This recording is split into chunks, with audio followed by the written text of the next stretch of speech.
My Inventions, Part 1, My Early Life, by Nikola Tesla. This article was published in Electrical Experimenter, February 1919. How does the world's greatest inventor invent? How does he carry out an invention? What sort of mentality has Nikola Tesla? Was his early life as commonplace as most of ours? What was the early training of one of the world's chosen? These and many other very interesting questions are answered in an incomparable manner by Nikola Tesla himself in this, his first article.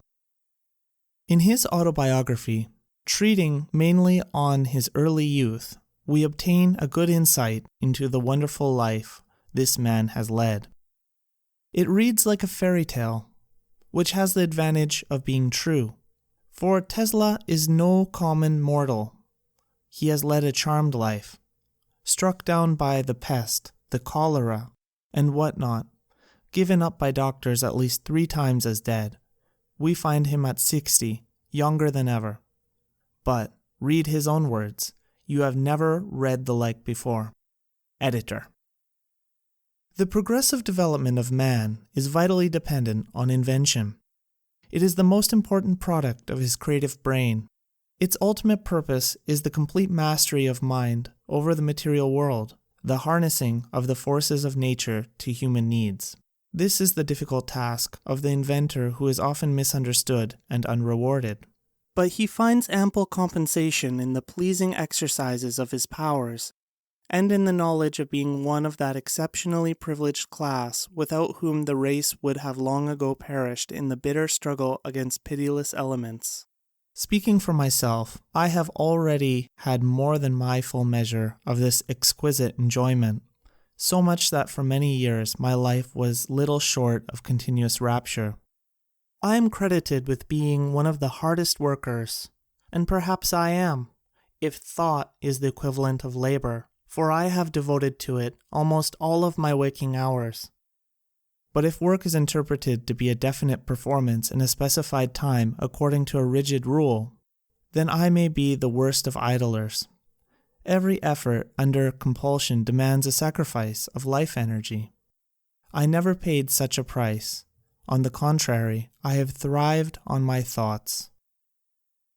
In attempting to give a connected and faithful account of my activities in this series of articles, which will be presented with the assistance of the editors of the Electrical Experimenter and are chiefly addressed to our young men readers, I must dwell, however reluctantly, on the impressions of my youth and the circumstances and events which have been instrumental in determining my career. Our first endeavors are purely instinctive, promptings of an imagination vivid and undisciplined. As we grow older, reason asserts itself and we become more and more systematic and designing. But those early impulses, though not immediately productive, are of the greatest moment and may shape our very destinies. Indeed, I feel now that had I understood and cultivated instead of suppressing them, I would have added substantial value to my bequest to the world. But not until I had attained manhood did I realize that I was an inventor. This was due to a number of causes. In the first place, I had a brother who was gifted to an extraordinary degree, one of those rare phenomena of mentality which biological investigation has failed to explain. His premature death left my parents disconsolate. We owned a horse, which had been presented to us by a dear friend. It was a magnificent animal of Arabian breed, possessed of almost human intelligence, and was cared for and petted by the whole family, having on one occasion saved my father's life under remarkable circumstances. My father had been called one winter night to perform an urgent duty, and while crossing the mountains infested by wolves, the horse became frightened and ran away, throwing him violently to the ground. It arrived home bleeding and exhausted, but after the alarm was sounded, immediately dashed off again, returning to the spot, and before the searching party were far on the way, they were met by my father, who had recovered consciousness and remounted, not realizing that he had been lying in the snow for several hours. This horse was responsible for my brother's injuries, from which he died. I witnessed the tragic scene, and although 56 years have elapsed since, my visual impression of it has lost none of its force. The recollection of his attainments made every effort of mine seem dull in comparison. Anything I did that was creditable merely caused my parents to feel their loss more keenly. So I grew up with little confidence in myself. But I was far from being considered a stupid boy, if I am to judge from an incident of which I have still a strong remembrance. One day, the aldermen were passing through a street where I was at play with the other boys. The oldest of these venerable gentlemen, a wealthy citizen, paused to give a silver piece to each of us. Coming to me, he suddenly stopped and commanded, "Look in my eyes." I met his gaze, my hand outstretched to receive the much-valued coin, when to my dismay he said, "No, not much. You can get nothing from me. You are too smart." They used to tell a funny story about me. I had 2 old aunts with wrinkled faces, one of them having 2 teeth protruding like tusks of an elephant, which she buried in my cheek every time she kissed me. Nothing would scare me more than the prospect of being hugged by these affectionate as unattractive relatives. It happened that while being carried in my mother's arms, they asked me who was the prettier of the 2. After examining their faces intently, I answered thoughtfully, pointing to one of them, "This here is not as ugly as the other." Then again, I was intended from my very birth for the clerical profession, and this thought constantly oppressed me. I longed to be an engineer, but my father was inflexible. He was the son of an officer who served in the army of the great Napoleon, and, in common with his brother, professor of mathematics in a prominent institution, had received a military education but, singularly enough, later embraced the clergy, in which vocation he achieved eminence. He was a very erudite man, a veritable natural philosopher, poet, and writer, and his sermons were said to be as eloquent as those of Abraham Santa Clara. He had a prodigious memory, and frequently recited at length from works in several languages. He often remarked playfully that if some of the classics were lost, he could restore them. His style of writing was much admired. He penned sentences short and terse, and was full of wit and satire. The humorous remarks he made were always peculiar and characteristic. Just to illustrate, I may mention 1 or 2 instances. Among the help, there was a cross-eyed man called Maine, employed to do work around the farm. He was chopping wood one day. As he swung the axe, my father, who stood nearby and felt very uncomfortable, cautioned him, "For God's sake, Maine, do not strike at what you are looking, but at what you intend to hit." On another occasion, he was taking out for a drive a friend who carelessly permitted his costly fur coat to rub on the carriage wheel. My father reminded him of it, saying, "Pull in your coat, you are ruining my tire." He had the odd habit of talking to himself, and would often carry on an animated conversation and indulge in heated argument, changing the tone of his voice. A casual listener might have sworn that several people were in the same room. Although I must trace to my mother's influence whatever inventiveness I possess, the training he gave me must have been helpful. It comprised all sorts of exercises as guessing one another's thoughts, discovering the defects of some form or expression, repeating long sentences, or performing mental calculations. These daily lessons were intended to strengthen memory and reason, and especially to develop the critical sense, and were undoubtedly very beneficial. My mother descended from one of the oldest families in the country and a line of inventors. Both her father and grandfather originated numerous implements for household, agricultural, and other uses. She was a truly great woman of rare skill, courage, and fortitude, who had braved the storms of life and passed through many a trying experience. When she was 16, a virulent pestilence swept the country. Her father was called away to administer the last sacraments to the dying, and during his absence, she went alone to the assistance of a neighboring family who were stricken by the dread disease. All of the members, 5 in number, succumbed in rapid succession. She bathed, clothed, and laid out the bodies, decorating them with flowers according to the custom of the country. And when her father returned, he found everything ready for a Christian burial. My mother was an inventor of the first order, and would, I believe, have achieved great things had she not been so remote from modern life and its multifold opportunities. She invented and constructed all kinds of tools and devices, and wove the finest designs from thread which was spun by her. She even planted the seeds, raised the plants, and separated the fibers herself. She worked indefatigably from break of day till late at night, and most of the wearing apparel and furnishings of the home was the product of her hands. When she was past 60, her fingers were still nimble enough to tie 3 knots in an eyelash. There was another and still more important reason for my late awakening. In my boyhood, I suffered from a peculiar affliction due to the appearance of images, often accompanied by strong flashes of light, which marred the sight of real objects and interfered with my thought and action. They were pictures of things and scenes which I had already seen, never of those I imagined. When a word was spoken to me, the image of the object it designated would present itself vividly to my vision, and sometimes I was quite unable to distinguish whether what I saw was tangible or not. This caused me great discomfort and anxiety. None of the students of psychology or physiology whom I have consulted could ever explain satisfactorily these phenomena. They seem to have been unique, although I was probably predisposed, as I know my brother experienced a similar trouble. The theory I have formulated is that the images were the result of a reflex action from the brain on the retina under great excitation. They certainly were not hallucinations such as are produced in diseased and anguished minds, for in other respects I was normal and composed.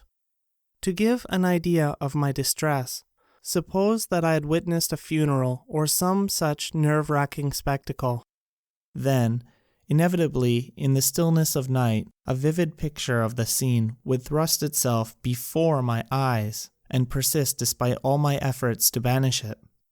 Sometimes it would even remain fixed in space, though I pushed my hand through it. If my explanation is correct, it should be able to project on a screen the image of any object one conceives and make it visible. Such an advance would revolutionize all human relations. I am convinced that this wonder can and will be accomplished in time to come. I may add that I have devoted much thought to the solution of the problem. To free myself of these tormenting appearances, I tried to concentrate my mind on something else I had seen, and in this way I would often obtain temporary relief. But in order to get it, I had to conjure continuously new images. It was not long before I found that I had exhausted all of those at my command. My reel had run out, as it were, because I had seen little of the world, only objects in my home and the immediate surroundings. As I performed these mental operations for the second or third time, in order to chase the appearances from my vision, the remedy gradually lost all its force. Then I instinctively commenced to make excursions beyond the limits of the small world of which I had knowledge, and I saw new scenes. These were at first very blurred and indistinct, and would flit away when I tried to concentrate my attention upon them, but by and by I succeeded in fixing them. They gained in strength and distinctness, and finally assumed the correctness of real things. I soon discovered that my best comfort was attained if I simply went on in my vision farther and farther, getting new impressions all the time. And so I began to travel, of course, in my mind. Every night, and sometimes during the day, when alone, I would start on my journeys, see new places, cities and countries, live there, meet people, and make friendships and acquaintances, and, however unbelievable, it is a fact that they were just as dear to me as those in actual life, and not a bit less intense in their manifestations. This I did constantly until I was about 17, when my thoughts turned seriously to invention. Then I observed to my delight that I could visualize with the greatest facility. I needed no models, drawings, or experiments. I could picture them all as real in my mind. Thus, I have been led unconsciously to evolve what I consider a new method of materializing inventive concepts and ideas, which is radically opposite to the purely experimental and is, in my opinion, ever so much more expeditious and efficient. The moment one constructs a device to carry into practice a crude idea, he finds himself unavoidably engrossed with the details and defects of the apparatus. As he goes on improving and reconstructing, his force of concentration diminishes and he loses sight of the great underlying principle. Results may be obtained, but always at the sacrifice of quality. My method is different. I do not rush into actual work. When I get an idea, I start at once building it up in my imagination. I change the construction, make improvements, and operate the device in my mind. It is absolutely immaterial to me whether I run my turbine in thought or test it in my shop. I even note if it is out of balance. There is no difference whatsoever. The results are the same. In this way, I am able to rapidly develop and perfect a conception without touching anything. When I have gone so far as to embody in the invention every possible improvement I can think of and see no fault anywhere, I put into concrete form this final product of my brain. Invariably, my device works as I conceived that it should, and the experiment comes out exactly as I planned it. In 20 years, there has not been a single exception. Why should it be otherwise? Engineering, electrical and mechanical, is positive in results. There is scarcely a subject that cannot be mathematically treated and the effects calculated or the results determined beforehand from the available theoretical and practical data. The carrying out into practice of a crude idea as is being generally done is, I hold, nothing but a waste of energy, money, and time. My early affliction had, however, another compensation. The incessant mental exertion developed my powers of observation and enabled me to discover a truth of great importance. I had noted that the appearance of images was always preceded by the actual vision of scenes under peculiar and generally very exceptional conditions, and I was impelled on each occasion to locate the original impulse. After a while, this effort grew to be almost automatic, and I gained great facility in connecting cause and effect. Soon I became aware, to my surprise, that every thought I conceived was suggested by an external impression. Not only this, but all my actions were prompted in a similar way. In the course of time, it became perfectly evident to me that I was merely an automaton, endowed with power of movement, responding to the stimuli of the sense organs and thinking and acting accordingly. The practical result of this was the art of telautomatics, which has been so far carried out only in an imperfect manner. Its latent possibilities will, however, be eventually shown. I have been since years planning self-controlled automata and believe that mechanisms can be produced which will act as if possessed of reason to a limited degree and will create a revolution in many commercial and industrial departments. I was about 12 years old when I first succeeded in banishing an image from my vision by willful effort, but I never had any control over the flashes of light to which I have referred. They were, perhaps, my strangest experience and inexplicable. They usually occurred when I found myself in a dangerous or distressing situation, or when I was greatly exhilarated. In some instances, I have seen all the air around me filled with tongues of living flame. Their intensity, instead of diminishing, increased with time and seemingly attained a maximum when I was about 25 years old. While in Paris, in 1883, a prominent French manufacturer sent me an invitation to a shooting expedition, which I accepted. I had been long confined to the factory, and the fresh air had a wonderfully invigorating effect on me. On my return to the city that night, I felt a positive sensation that my brain had caught fire. I saw a light as though a small sun was located in it, and I passed the whole night applying cold compressions to my tortured head. Finally, the flashes diminished in frequency and force, but it took me more than 3 weeks before they wholly subsided. When a second invitation was extended to me, my answer was an emphatic no. These luminous phenomena still manifest themselves from time to time, as when a new idea opening up possibilities strikes me. But they are no longer exciting, being of relatively small intensity. When I close my eyes, I invariably observe first a background of very dark and uniform blue, not unlike the sky on a clear but starless night. In a few seconds, this field becomes animated with innumerable scintillating flakes of green, arranged in several layers and advancing towards me. Then there appears, to the right, a beautiful pattern of 2 systems of parallel and closely spaced lines, at right angles to one another, in all sorts of colors with yellow, green, and gold predominating. Immediately thereafter, the lines grow brighter, and the whole is thickly sprinkled with dots of twinkling light. This picture moves slowly across the field of vision, and in about 10 seconds vanishes to the left, leaving behind a ground of rather unpleasant and inert gray, which quickly gives way to a billowy sea of clouds, seemingly trying to mold themselves in living shapes. It is curious that I cannot project a form into this gray until the second phase is reached. Every time before falling asleep, images of persons or objects flit before my view. When I see them, I know that I am about to lose consciousness. If they are absent and refuse to come, it means a sleepless night.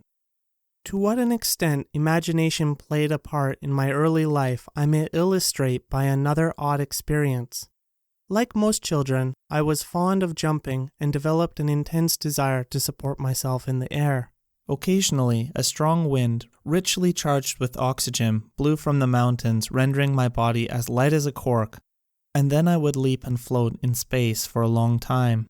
It was a delightful sensation, and my disappointment was keen when later I undeceived myself. During that period, I contracted many strange likes, dislikes, and habits, some of which I can trace to external impressions while others are unaccountable.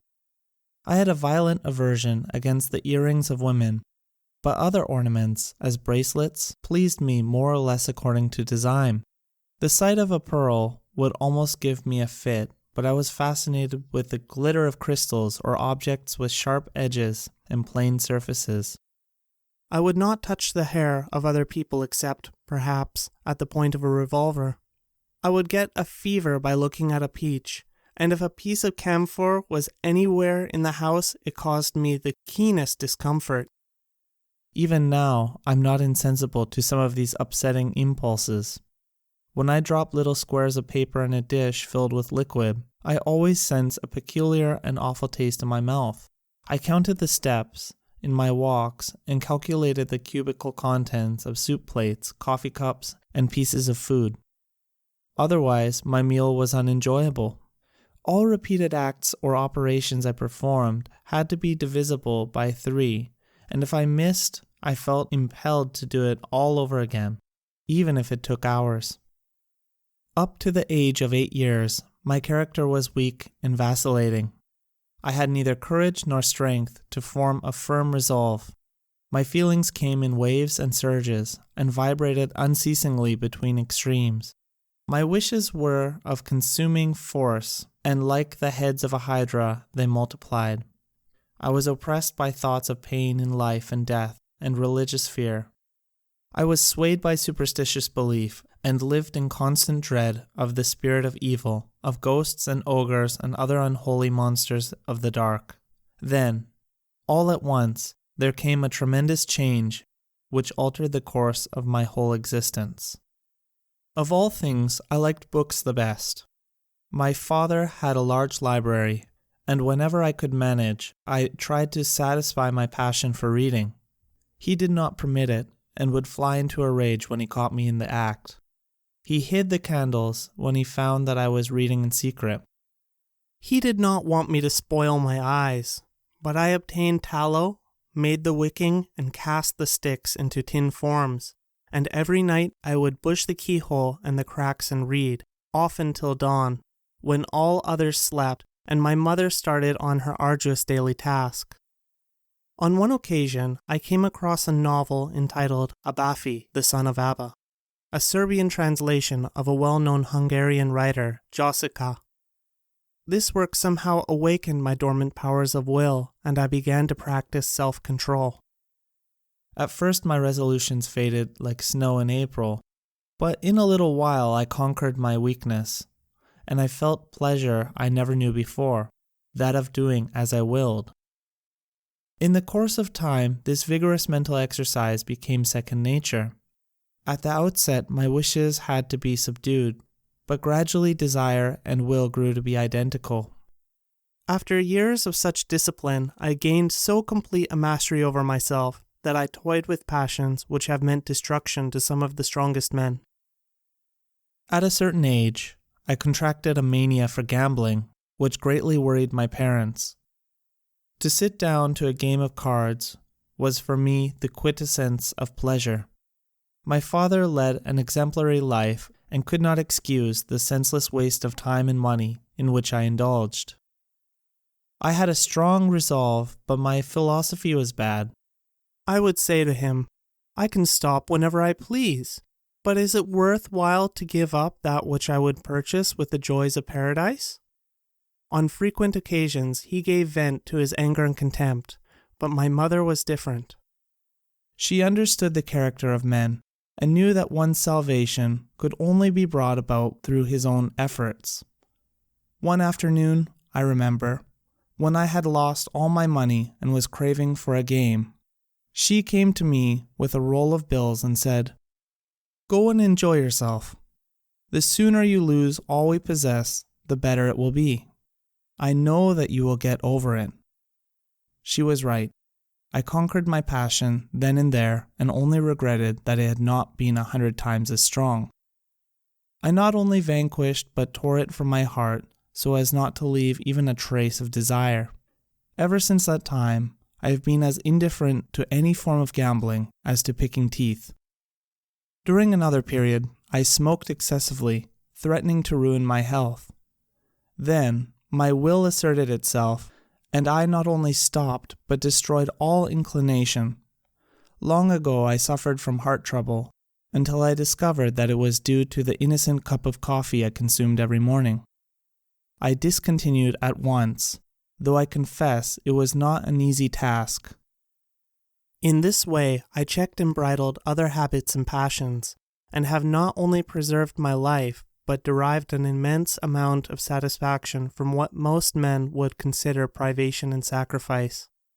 After finishing the studies at the Polytechnic Institute and University, I had a complete nervous breakdown, and while the malady lasted, I observed many phenomena, strange and unbelievable.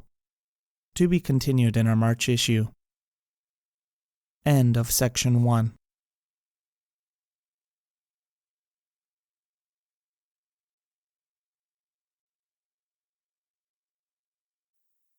My Inventions, Part 2. My First Efforts at Invention, by Nikola Tesla. This article was published in Electrical Experimenter, March 1919. Boys will be boys, the world over. The boy Tesla was no exception to the universal rule, as this, his second autobiographical article, clearly proves. As Mr. Tesla, in his own inimitable, delightful way, here paints with a literary artist's brush his own intimate boyhood in charming as well as vivid colors. We have often heard of Tesla the dreamer, but if he is entitled to the epithet, his early boyhood certainly fails to reveal it. Tesla did not allow much grass to grow under his feet while a boy, for he assuredly was a strenuous, red-blooded youngster. You will wish to read all about the greatest inventor's early boyhood. It is doubly valuable because it comes from his own pen. We promise you an interesting 20 minutes entertainment. Editor. I shall dwell briefly on these extraordinary experiences on the account of their possible interest to students of psychology and physiology, and also because this period of agony was of the greatest consequence on my mental development and subsequent labors.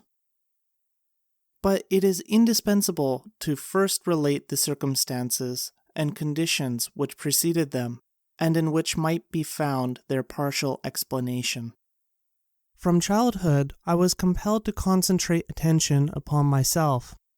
This caused me much suffering, but to my present view, it was a blessing in disguise, for it has taught me to appreciate the inestimable value of introspection in the preservation of life, as well as a means of achievement. The pressure of occupation and the incessant stream of impressions pouring into our consciousness through all the gateways of knowledge make modern existence hazardous in many ways. Most persons are so absorbed in the contemplation of the outside world that they are wholly oblivious to what is passing on within themselves. The premature death of millions is primarily traceable to this cause. Even among those who exercise care, it is a common mistake to avoid imaginary and ignore the real dangers. And what is true of an individual also applies, more or less, to a people as a whole. Witness in illustration the prohibition movement. A drastic, if not unconstitutional measure is now being put through in this country to prevent the consumption of alcohol, and yet it is a positive fact that coffee, tea, tobacco, chewing gum, and other stimulants, which are freely indulged in, even at the tender age, are vastly more injurious to the national body, judging from the number of those who succumb. So, for instance, during my student years, I gathered from the published necrologues in Vienna, the home of coffee drinkers, that deaths from heart trouble sometimes reached 67% of the total. Similar observations might probably be made in cities where the consumption of tea is excessive. These delicious beverages superexcite and gradually exhaust the fine fibers of the brain. They also interfere seriously with arterial circulation and should be enjoyed all the more sparingly as their deleterious effects are slow and imperceptible. Tobacco, on the other hand, is conducive to easy and pleasant thinking, and detracts from the intensity and concentration necessary to all original and vigorous effort of the intellect. Chewing gum is helpful for a short while, but soon drains the glandular system and inflicts irreparable damage, not to speak of the revulsion it creates. Alcohol in small quantities is an excellent tonic, but is toxic in its action when absorbed in larger amounts, quite immaterial as to whether it is taken in as whiskey or produced in the stomach from sugar. But it should not be overlooked that all these are great eliminators assisting nature, as they do, in upholding her stern but just law of survival of the fittest. Eager reformers should also be mindful of the eternal perversity of mankind, which makes the indifferent laissez-faire by far preferable to enforced restraint. The truth about this is that we need stimulants to do our best work under present living conditions, and that we must exercise moderation and control our appetites and inclinations in every direction. That is what I've been doing for many years, in this way maintaining myself young in body and mind. Abstinence was not always to my liking, but I find ample reward in the agreeable experiences I am now making.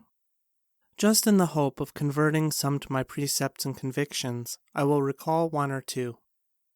A short time ago, I was returning to my hotel. It was a bitter, cold night, the ground slippery, and no taxi to be had. Half a block behind me followed another man, evidently as anxious as myself to get under cover. Suddenly, my legs went up in the air. In the same instant, there was a flash in my brain. The nerves responded. The muscles contracted. I swung through 180 degrees and landed on my hands. I resumed my walk as though nothing had happened when the stranger caught up with me. "How old are you?" he asked, surveying me critically. "Oh, about 59, I replied. "What of it?" "Well," said he, "I have seen a cat do this, but never a man." About a month since, I wanted to order new eyeglasses and went to an oculist who put me through the usual tests. He looked at me incredulously as I read off with ease the smallest print at considerable distance. But when I told him that I was past 60, he gasped in astonishment.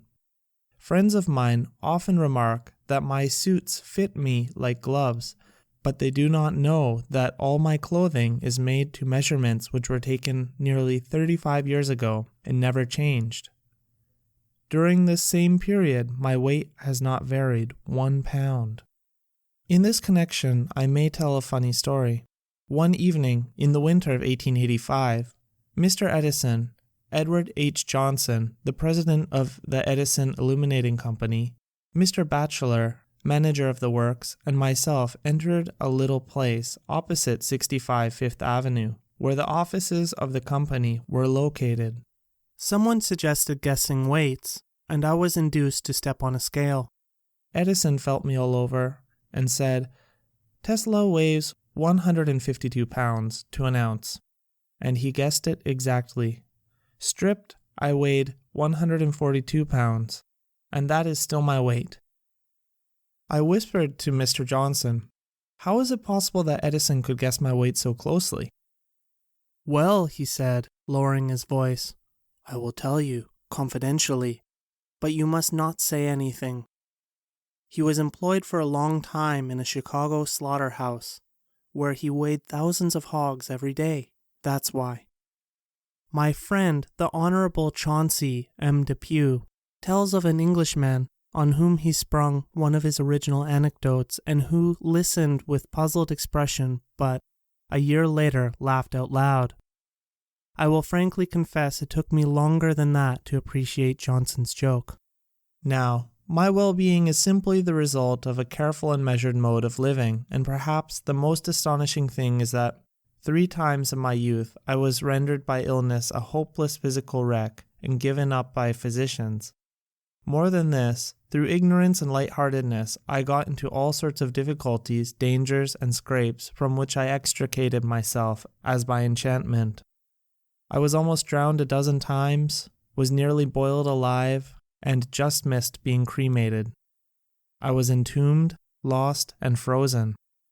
I had hair-breadth escapes from mad dogs, hogs, and other wild animals. I passed through dreadful diseases, all kinds of odd mishaps, and that I am hale and hearty today seems like a miracle.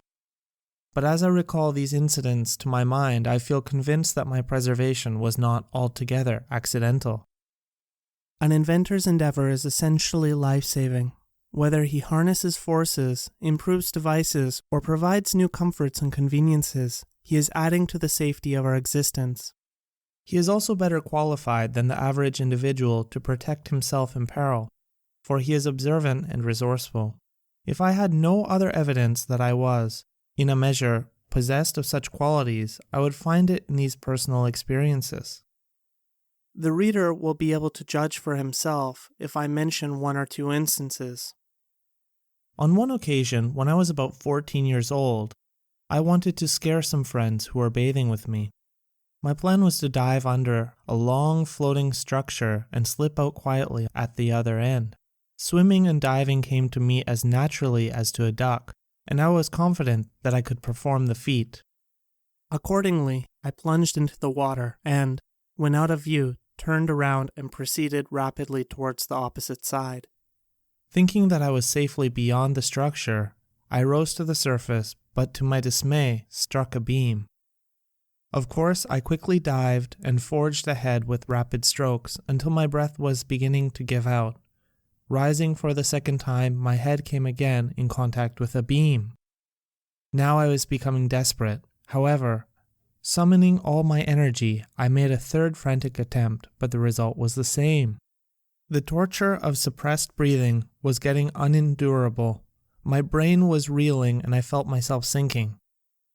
At that moment, when my situation seemed absolutely hopeless, I experienced one of those flashes of light, and the structure above me appeared before my vision.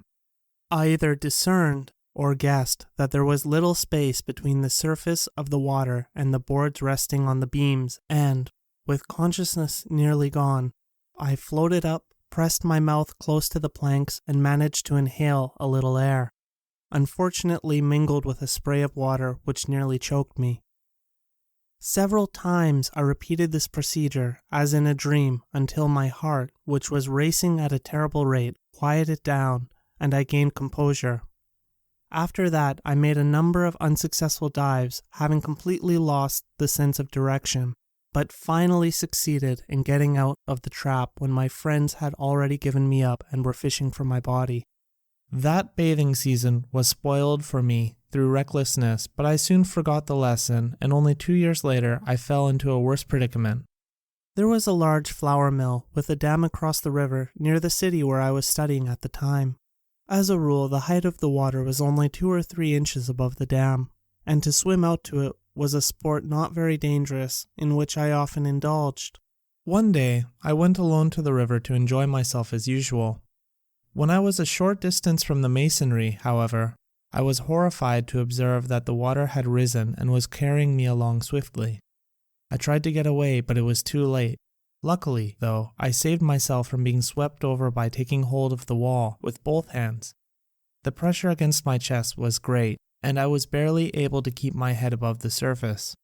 Not a soul was in sight, and my voice was lost in the roar of the fall. Slowly and gradually I became exhausted and unable to withstand the strain longer. Just as I was about to let go, to be dashed against the rocks below, I saw in a flash of light a familiar diagram illustrating the hydraulic principle that the pressure of a fluid in motion is proportionate to the area exposed, and automatically I turned on my left side. As if by magic the pressure was reduced, and I found it comparatively easy in that position to resist the force of the stream. But the danger still confronted me. I knew that sooner or later I would be carried down, as it was not possible for any help to reach me in time, even if I attracted attention. I am ambidextrous now, but then I was left-handed and had comparatively little strength in my right arm. For this reason, I did not dare to turn on the other side to rest, and nothing remained but to slowly push my body along the dam. I had to get away from the mill towards which my face was turned, as the current there was much swifter and deeper. It was a long and painful ordeal, and I came near to failing at its very end, for I was confronted with a depression in the masonry. I managed to get over with the last ounce of my force, and fell in a swoon when I reached the bank, where I was found. I had torn virtually all the skin from my left side, and it took several weeks before the fever subsided and I was well. These are only 2 of many instances, but they may be sufficient to show that, had it not been for the inventor's instinct, I would not have lived to tell this tale. Interested people have often asked me how and when I began to invent. This I can only answer from my present recollection, in the light of which the first attempt I recall was rather ambitious, for it involved the invention of an apparatus and a method. In the former I was anticipated, but the latter was original. It happened in this way. One of my playmates had come to the possession of a hook and fishing tackle, which created quite an excitement in the village, and the next morning all started out to catch frogs. I was left alone and deserted owing to a quarrel with this boy. I had never seen a real hook and pictured it as something wonderful, endowed with peculiar qualities, and was despairing not to be one of the party. Urged by necessity, I somehow got hold of a piece of soft iron wire, hammered the end into a sharp point between 2 stones, bent it into shape, and fastened it to a strong string. Then I cut a rod, gathered some bait, and went down to the brook where there were frogs in abundance. But I could not catch any, and was almost discouraged when it occurred to me to dangle the empty hook in front of a frog sitting on a stump. At first he collapsed, but by and by his eyes bulged out and became bloodshot. He swelled to twice his normal size and made a vicious snap at the hook. Immediately I pulled him up. I tried the same thing again and again, and the method proved infallible. When my comrades, who in spite of their fine outfit had caught nothing, came to me, they were green with envy. For a long time I kept my secret and enjoyed the monopoly, but finally yielded to the spirit of Christmas. Every boy could then do the same, and the following summer brought disaster to the frogs. In my next attempt, I seem to have acted under the first instinctive impulse which later dominated me, to harness the energies of nature to the service of man. I did this through the medium of Maybugs or Junebugs as they are called in America, which were a veritable pest in the country, and sometimes broke the branches of trees by the sheer weight of their bodies. The bushes were black with them. I would attach as many as 4 of them to a cross piece, rotably arranged on a thin spindle, and transmit the motion of the same to a larger disc, and so derive considerable power.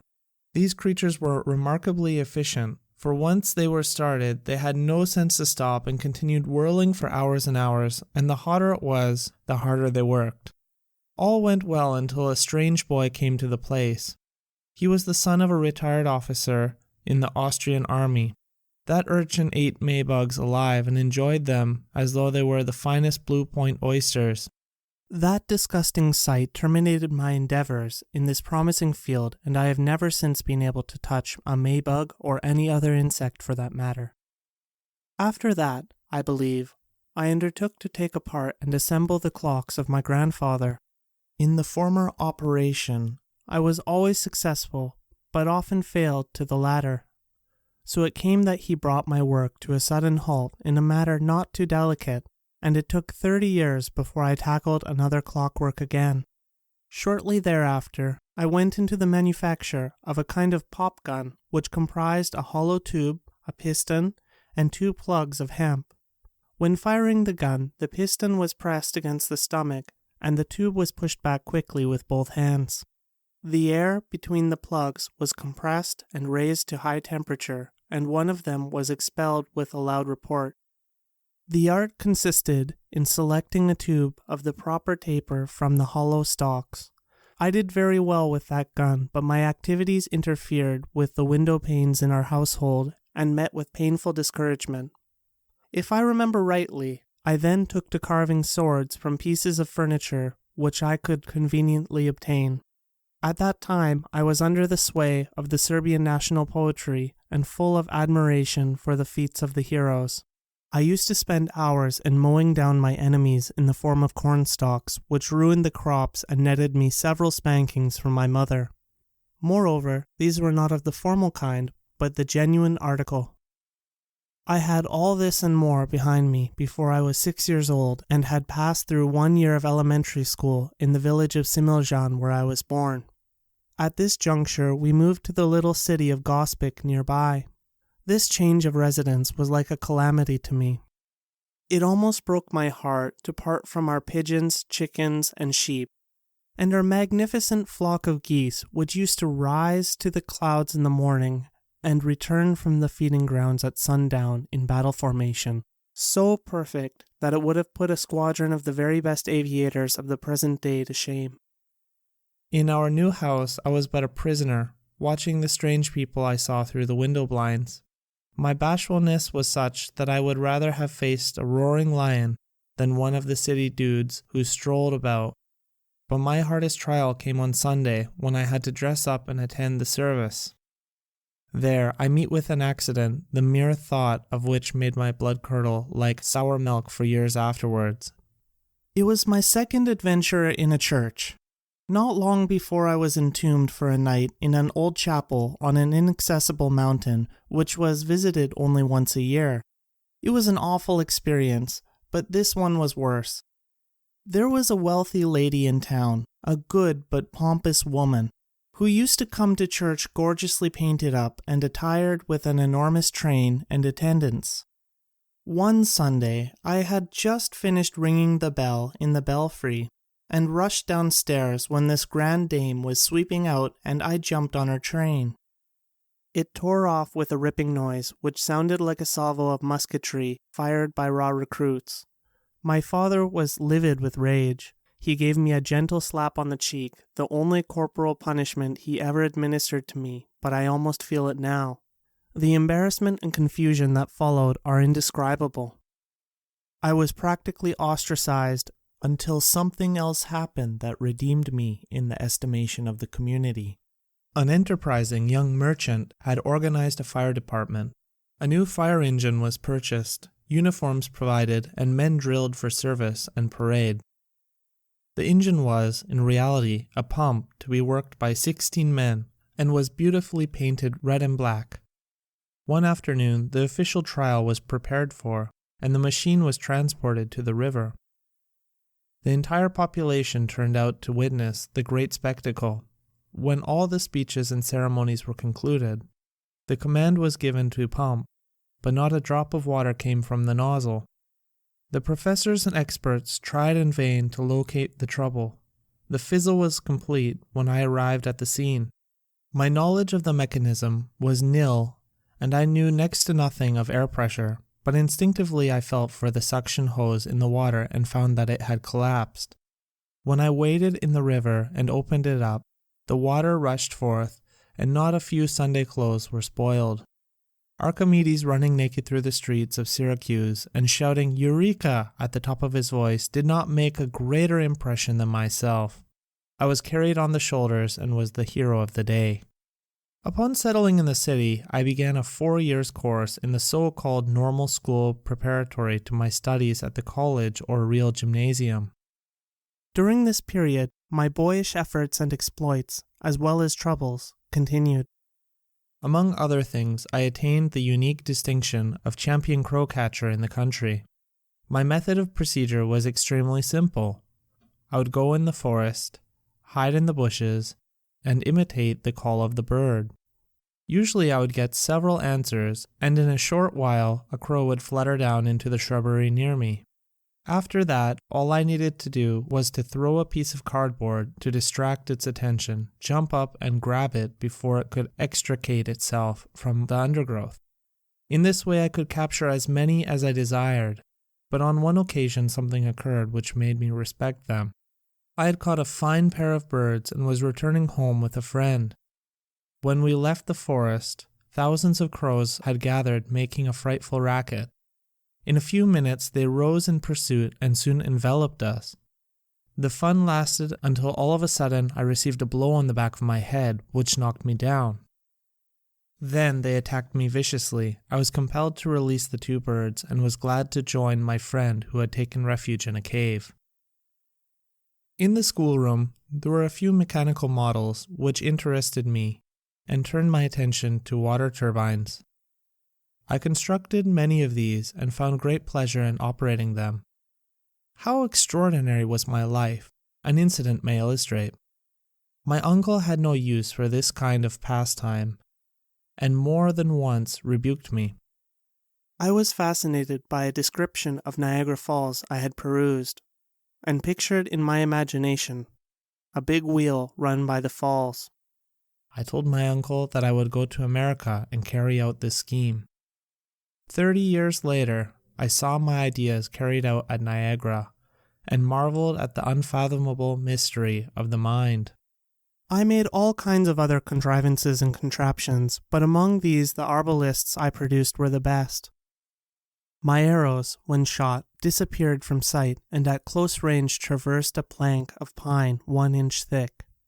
Through the continuous tightening of the bows, I developed skin on my stomach very much like that of a crocodile, and I am often wondering whether it is due to this exercise that I am able even now to digest cobblestones. Nor can I pass in silence my performances with the sling, which would have enabled me to give a stunning exhibit at the Hippodrome.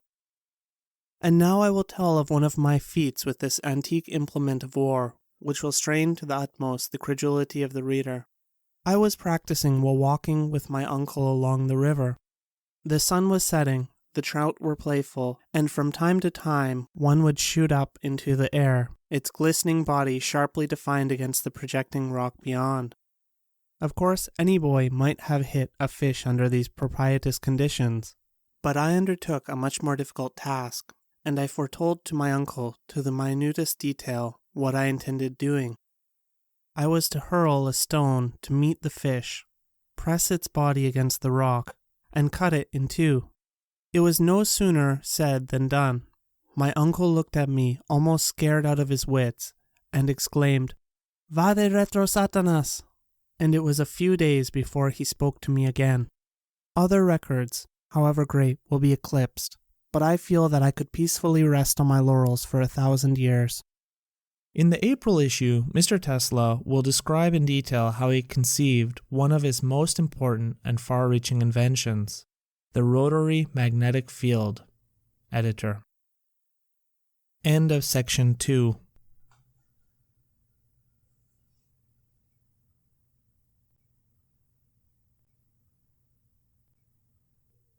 My Inventions, Part 3. My Later Endeavors, The Discovery of the Rotating Magnetic Field, by Nikola Tesla. This article was published in Electrical Experimenter, April 1919. This installment, no doubt the most interesting of the 3 published so far, reveals many extraordinary occurrences and experiences in the world's greatest inventor's life. Experiences such as do not fall on the lot of ordinary mortals.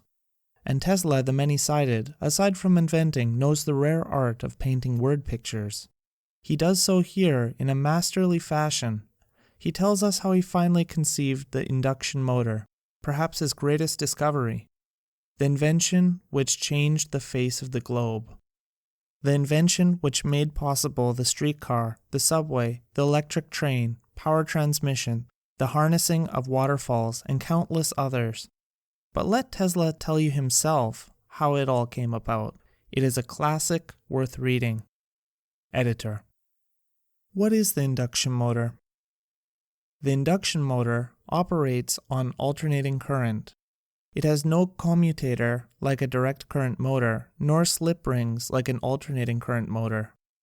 Contrary to the 2 types just cited, the field current is not steady, but the current itself rotates constantly, pulling around with it, by induction, the only moving part of the motor, the rotor or armature. Having no armature nor slip rings, the induction motor never sparks. It consequently knows no brush trouble. It needs no attention because of its ruggedness. Only the bearings wear out. Its efficiency, too, is higher. On account of all this, the induction motor is used in a preponderating proportion in streetcars, electric trains, factories, etc. At the age of 10, I entered the real gymnasium, which was a new and fairly well-equipped institution. In the Department of Physics were various models of classical scientific apparatus, electrical and mechanical.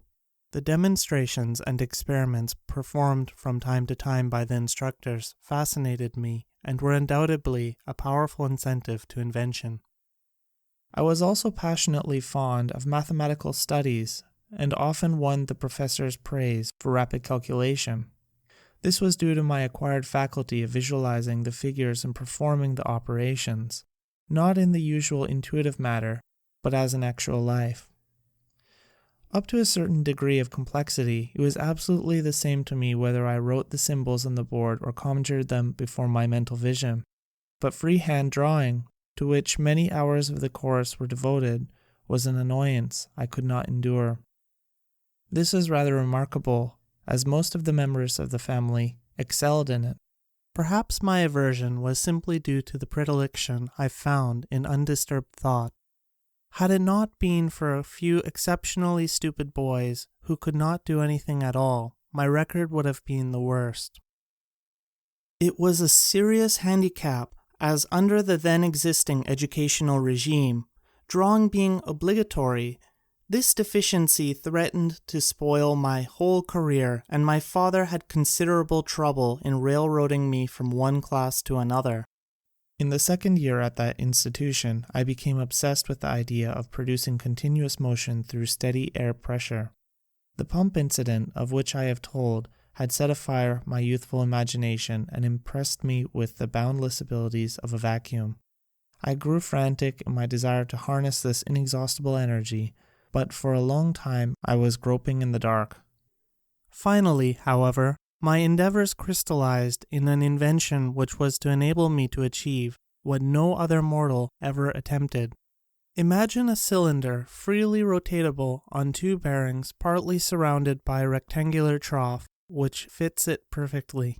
The open side of the trough is closed by a partition so that the cylindrical segment within the enclosure divides the latter into 2 compartments, entirely separated from each other by airtight sliding joints. One of these compartments being sealed and once for all exhausted, the other remaining open, a perpetual rotation of the cylinder would result, at least I thought so. A wooden model was constructed and fitted with infinite care, and when I applied the pump on one side and actually observed that there was a tendency to turning, I was delirious with joy. Mechanical flight was the one thing I wanted to accomplish, although still under the discouraging recollection of a bad fall I sustained by jumping with an umbrella from the top of a building. Every day I used to transport myself through the air to distant regions, but I could not understand just how I managed to do it. Now I had something concrete, a flying machine with nothing more than a rotating shaft, flapping wings, and a vacuum of unlimited power. From that time on, I made my daily aerial excursions in a vehicle of comfort and luxury, as might have befitted King Solomon. It took years before I understood that the atmospheric pressure acted at right angles to the surface of the cylinder, and that the slight rotary effort I observed was due to a leak. Though this knowledge came gradually, it gave me a painful shock. I had hardly completed my course at the real gymnasium when I was prostrated with a dangerous illness, or rather a score of them, and my condition became so desperate that I was given up by physicians. During this period, I was permitted to read constantly, obtaining books from the public library which had been neglected and entrusted to me for classification of the works and preparation of the catalogues. One day I was handed a few volumes of new literature unlike anything I had ever read before, and so captivating as to make me utterly forget my hopeless state. They were the earlier works of Mark Twain, and to them might have been due the miraculous recovery which followed. 25 years later, when I met Mr. Clemens and we formed a friendship between us, I told him of the experience and was amazed to see that the great man of laughter burst into tears. My studies were continued at the higher real gymnasium in Karlstad, Croatia, where one of my aunts resided. She was a distinguished lady, the wife of a colonel who was an old war horse, having participated in many battles. I never can forget the 3 years I passed at their home. No fortress in time of war was under a more rigid discipline. I was fed like a canary bird. All the meals were of the highest quality and deliciously prepared, but short in quantity by 1,000%. The slices of ham cut by my aunt were like tissue paper. When the colonel would put something substantial on my plate, she would snatch it away and say excitedly to him, "Be careful, Nico is very delicate." I had a voracious appetite and suffered like Tantalus, but I lived in an atmosphere of refinement and artistic taste quite unusual for those times and conditions. The land was low and marshy, and malaria fever never left me while there, despite of the enormous amounts of quinine I consumed. Occasionally the river would rise and drive an army of rats into the buildings, devouring everything, even to the bundles of the fierce paprika. These pests were to me a welcome diversion. I thinned their ranks by all sorts of means, which won me the unenviable distinction of rat catcher in the community. At last, however, my course was completed, the misery ended, and I obtained the certificate of maturity which brought me to the crossroads. During all those years, my parents never wavered in their resolve to make me embrace the clergy, the mere thought of which filled me with dread. I had become intensely interested in electricity under the stimulating influence of my professor of physics, who was an ingenious man and often demonstrated the principles by apparatus of his own invention. Among these, I recall a device in the shape of a freely rotatable bulb with tinfoil coatings, which was made to spin rapidly when connected to a static machine. It is impossible for me to convey an adequate idea of the intensity of feeling I experienced in witnessing his exhibitions of these mysterious phenomena. Every impression produced 1,000 echoes in my mind. I wanted to know more of this wonderful force. I longed for experiment and investigation, and resigned myself to the inevitable with aching heart. Just as I was making ready for the long journey home, I received word that my father wished me to go on a shooting expedition. It was a strange request, as he had always been strenuously opposed to this kind of sport. But a few days later, I learned that the cholera was raging in that district, and, taking advantage of an opportunity, I returned to Gospic in disregard of my parents' wishes. It was incredible how absolutely ignorant people were as to the causes of this scourge, which visited the country in intervals from 15 to 20 years. They thought that the deadly agents were transmitted through the air and filled it with pungent odors and smoke. In the meantime, they drank the infected water and died in heaps.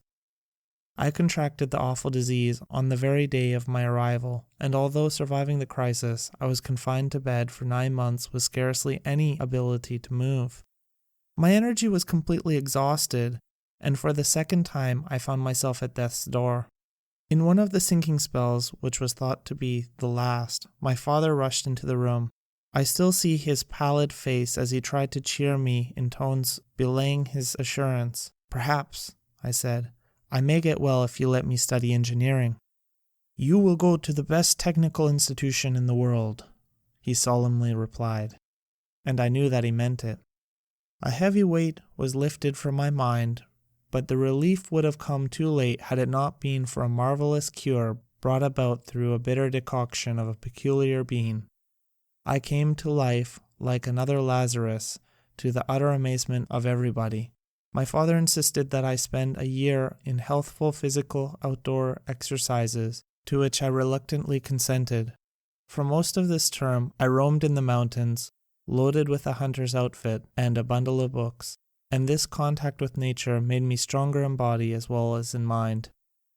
I thought and planned, and conceived many ideas almost as a rule delusive. The vision was clear enough, but the knowledge of principles was very limited. In one of my inventions, I proposed to convey letters and packages across the seas, through a submarine tube, in spherical containers of sufficient strength to resist the hydraulic pressure. The pumping plant intended to force the water through the tube was accurately figured and designed, and all other particulars carefully worked out. Only one trifling detail, of no consequence, was lightly dismissed.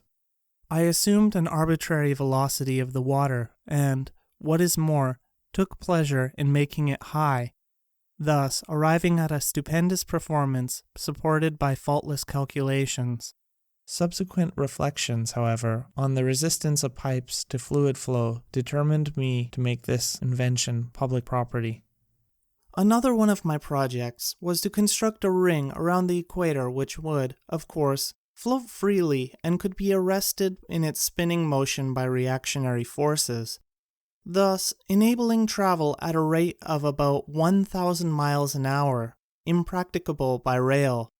The reader will smile. The plan was difficult of execution, I will admit, but not nearly so bad as that of a well-known New York professor who wanted to pump the air from the torrid to temperate zones, entirely forgetful of the fact that the Lord had provided a gigantic machine for this very purpose.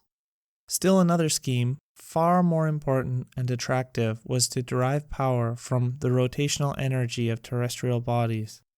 I had discovered that objects on the Earth's surface, owing to the diurnal rotation of the globe, are carried by the same alternately in and against the direction of translatory movement.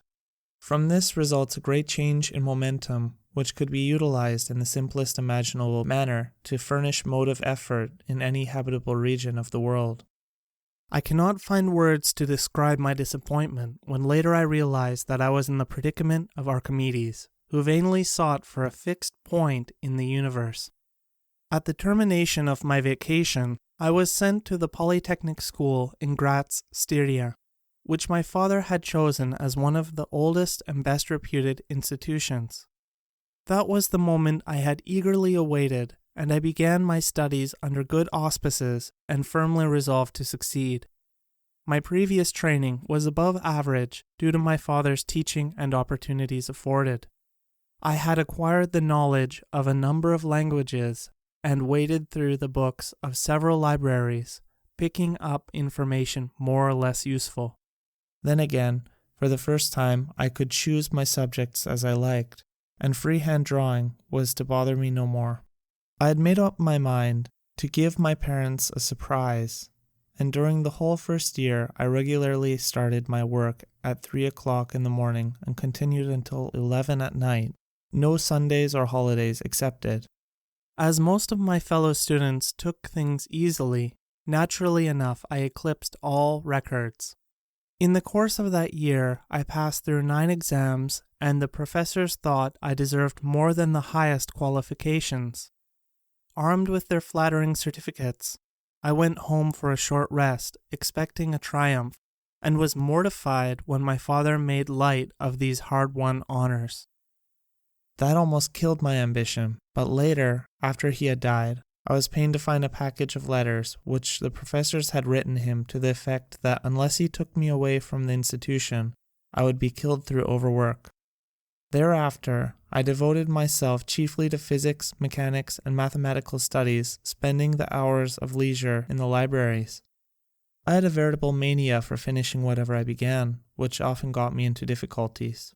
On one occasion, I started to read the works of Voltaire when I learned, to my dismay, that there were close on 100 large volumes in small print which that monster had written while drinking 72 cups of black coffee per diem. It had to be done, but when I laid aside the last book, I was very glad and said, "Never more."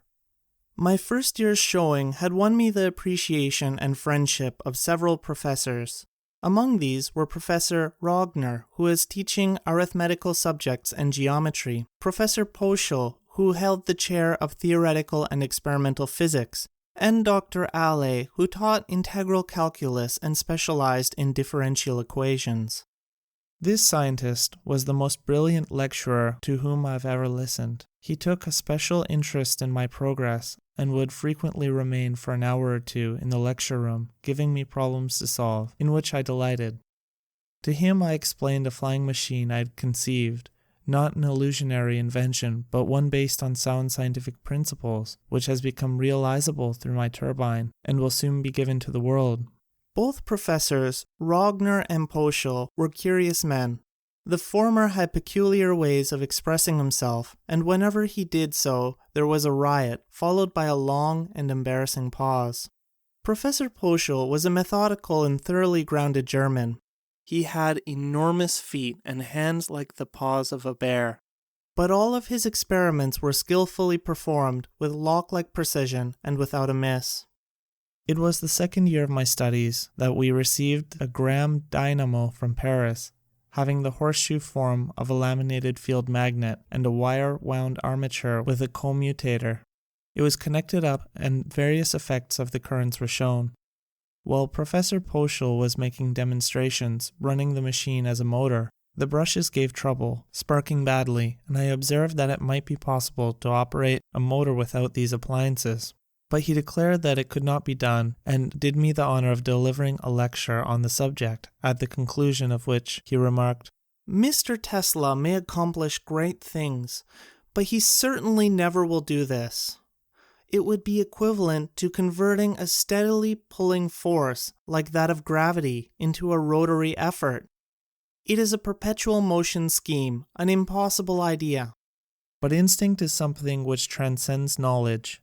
We have, undoubtedly, certain finer fibers that enable us to perceive truths when logical deduction or any other willful effort of the brain is futile.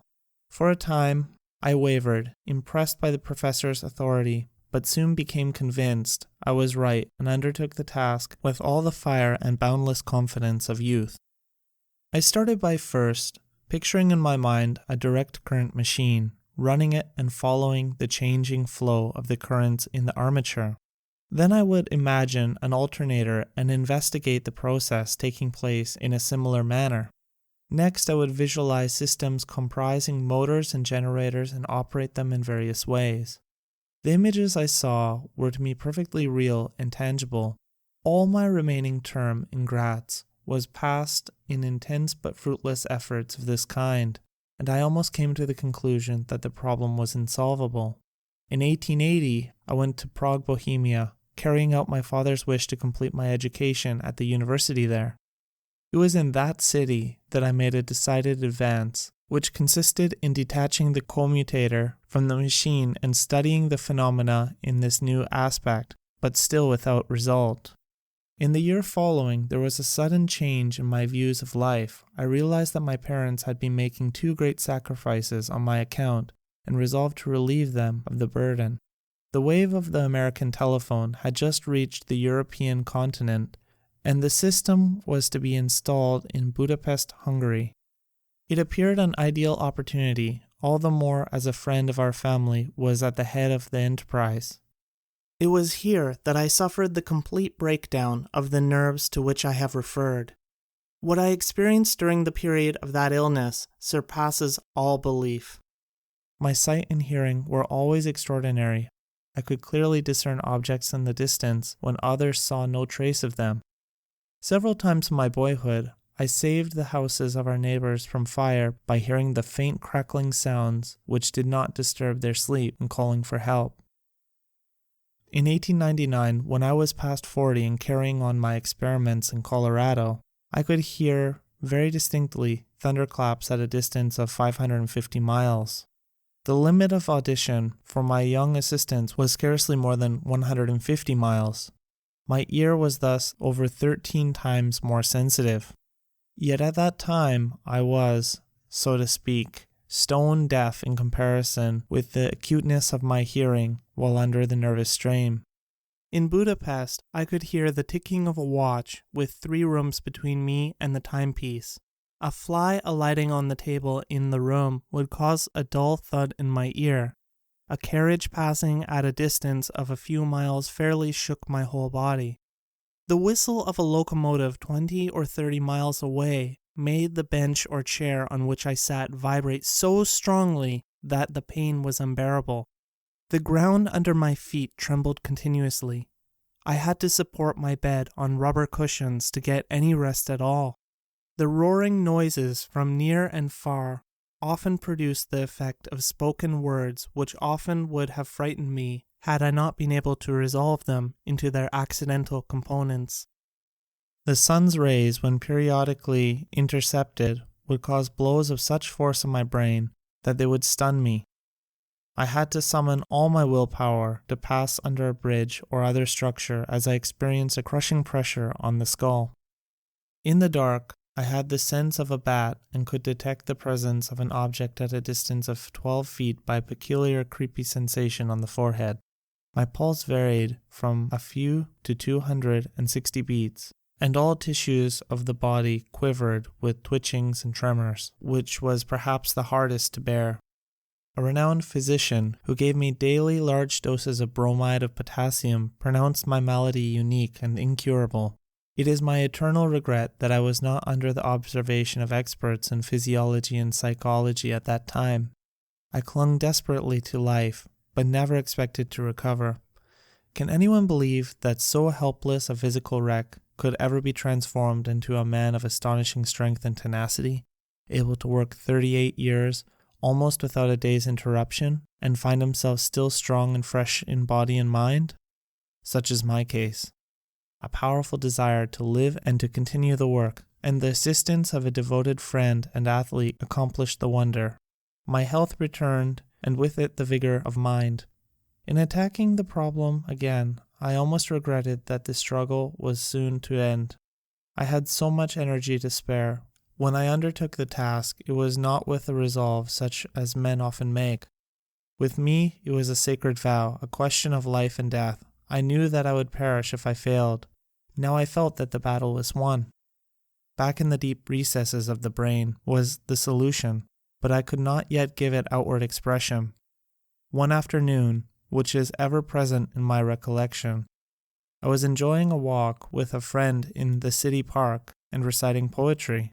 At that age, I knew entire books by heart, word for word. One of these was Goethe's Faust. The sun was just setting and reminded me of the glorious passage. Sie rückt und weit, der Tag ist überlebt.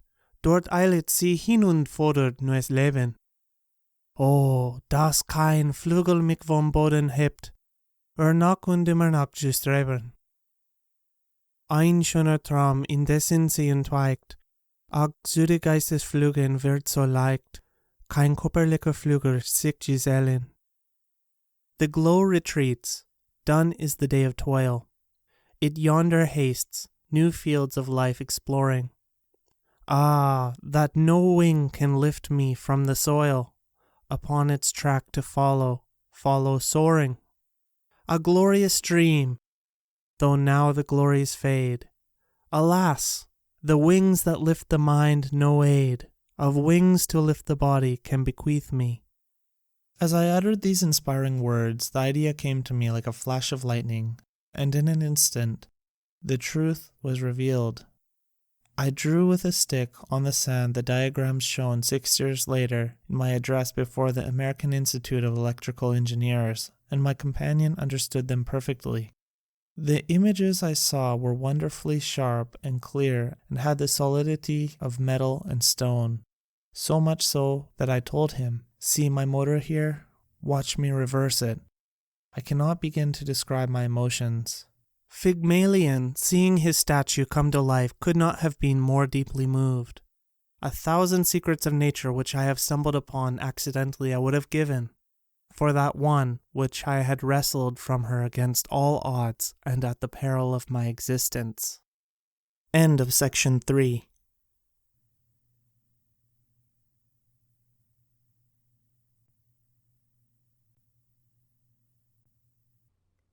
My Inventions, Part 4, The Discovery of the Tesla Coil and Transformer by Nikola Tesla.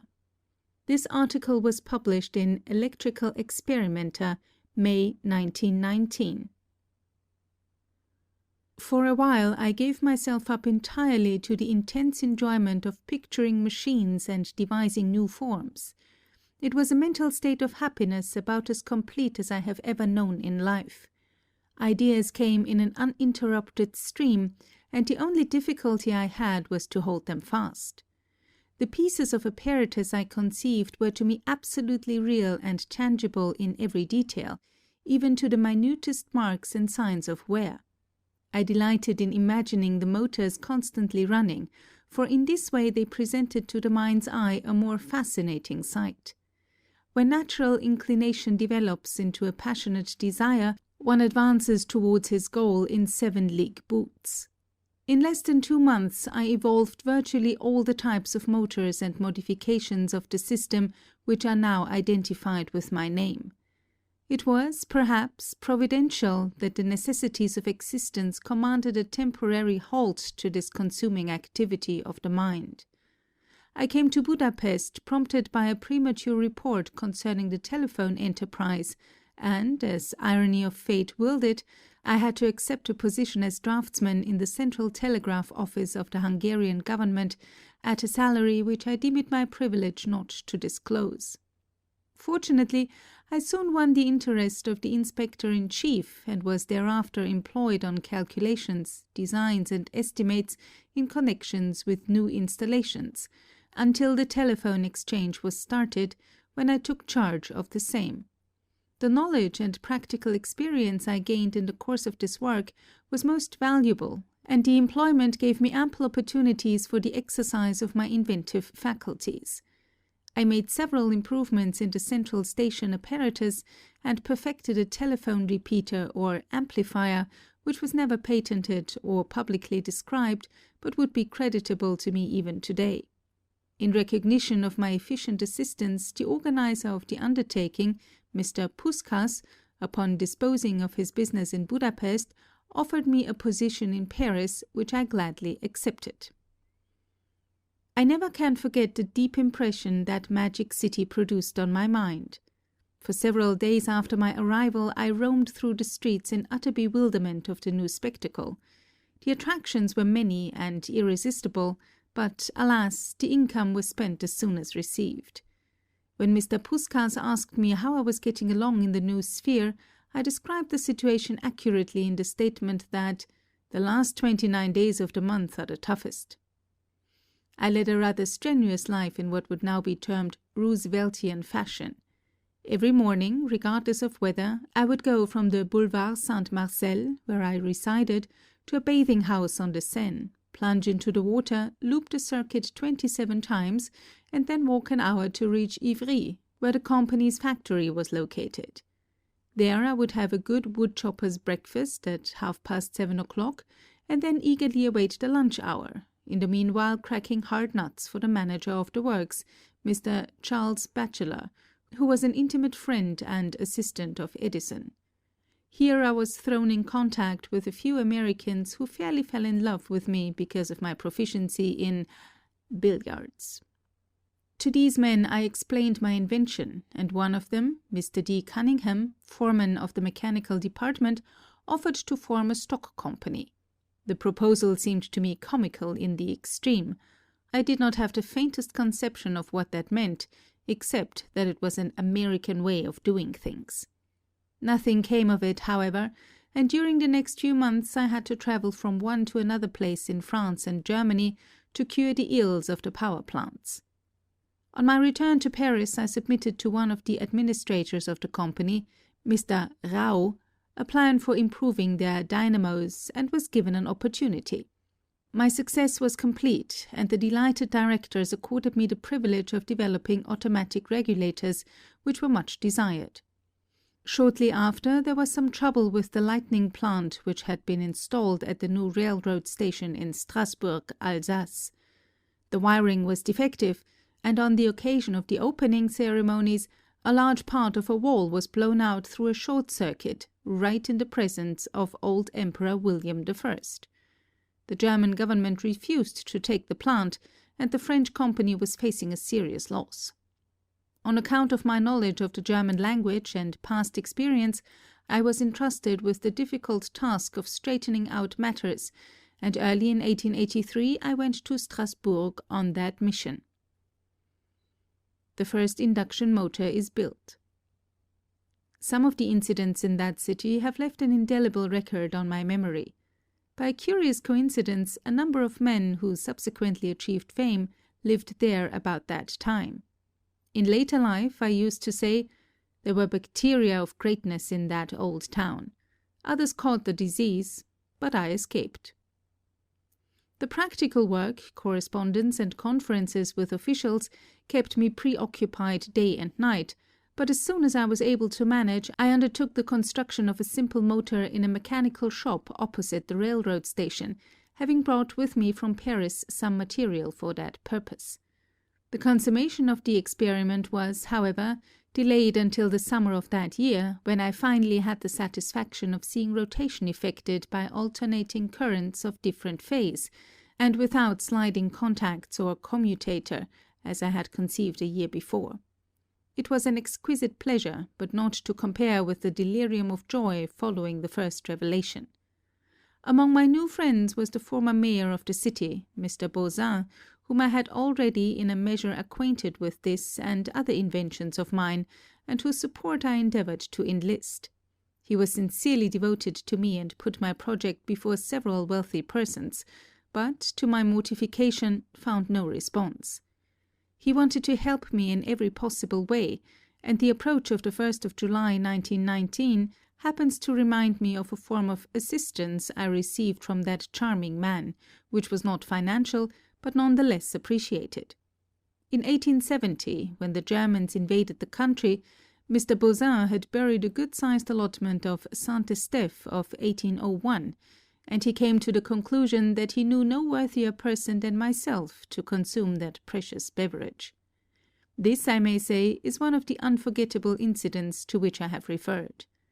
My friend urged me to return to Paris as soon as possible and seek support there.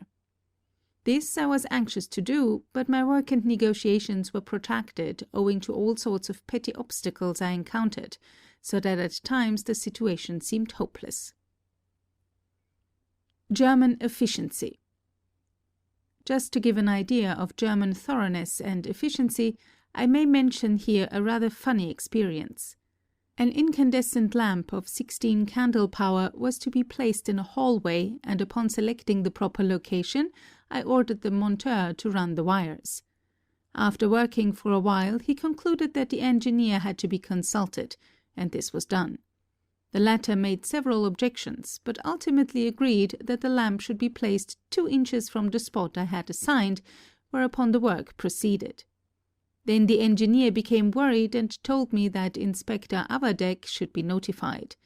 That important person called, investigated, debated, and decided that the lamp should be shifted back 2 inches, which was the place I had marked. It was not long, however, before Averdeck got cold feet himself and advised me that he had informed Oberinspector Hieronymus of the matter, and that I should await his decision. It was several days before the Oberinspector was able to free himself of other pressing duties, but at last he arrived and a 2-hour debate followed, when he decided to move the lamp 2 inches farther.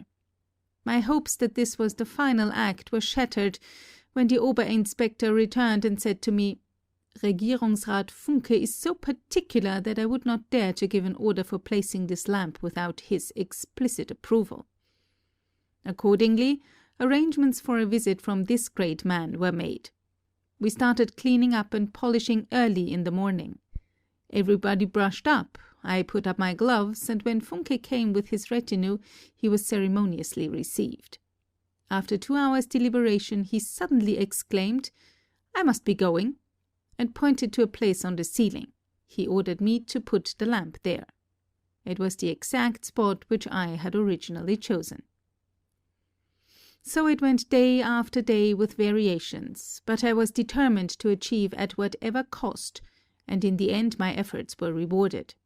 By the spring of 1884 all the differences were adjusted, the plant formally accepted, and I returned to Paris with pleasing anticipations. One of the administrators had promised me a liberal compensation in case I succeeded, as well as a fair consideration of the improvements I had made in their dynamos, and I hoped to realize a substantial sum. There were 3 administrators whom I shall designate as A, B, and C for convenience. When I called on A, he told me that B had the say. This gentleman thought that only C could decide, and the latter was quite sure that A alone had the power to act. After several laps of this circulus viciosus, it dawned upon me that my reward was a castle in Spain.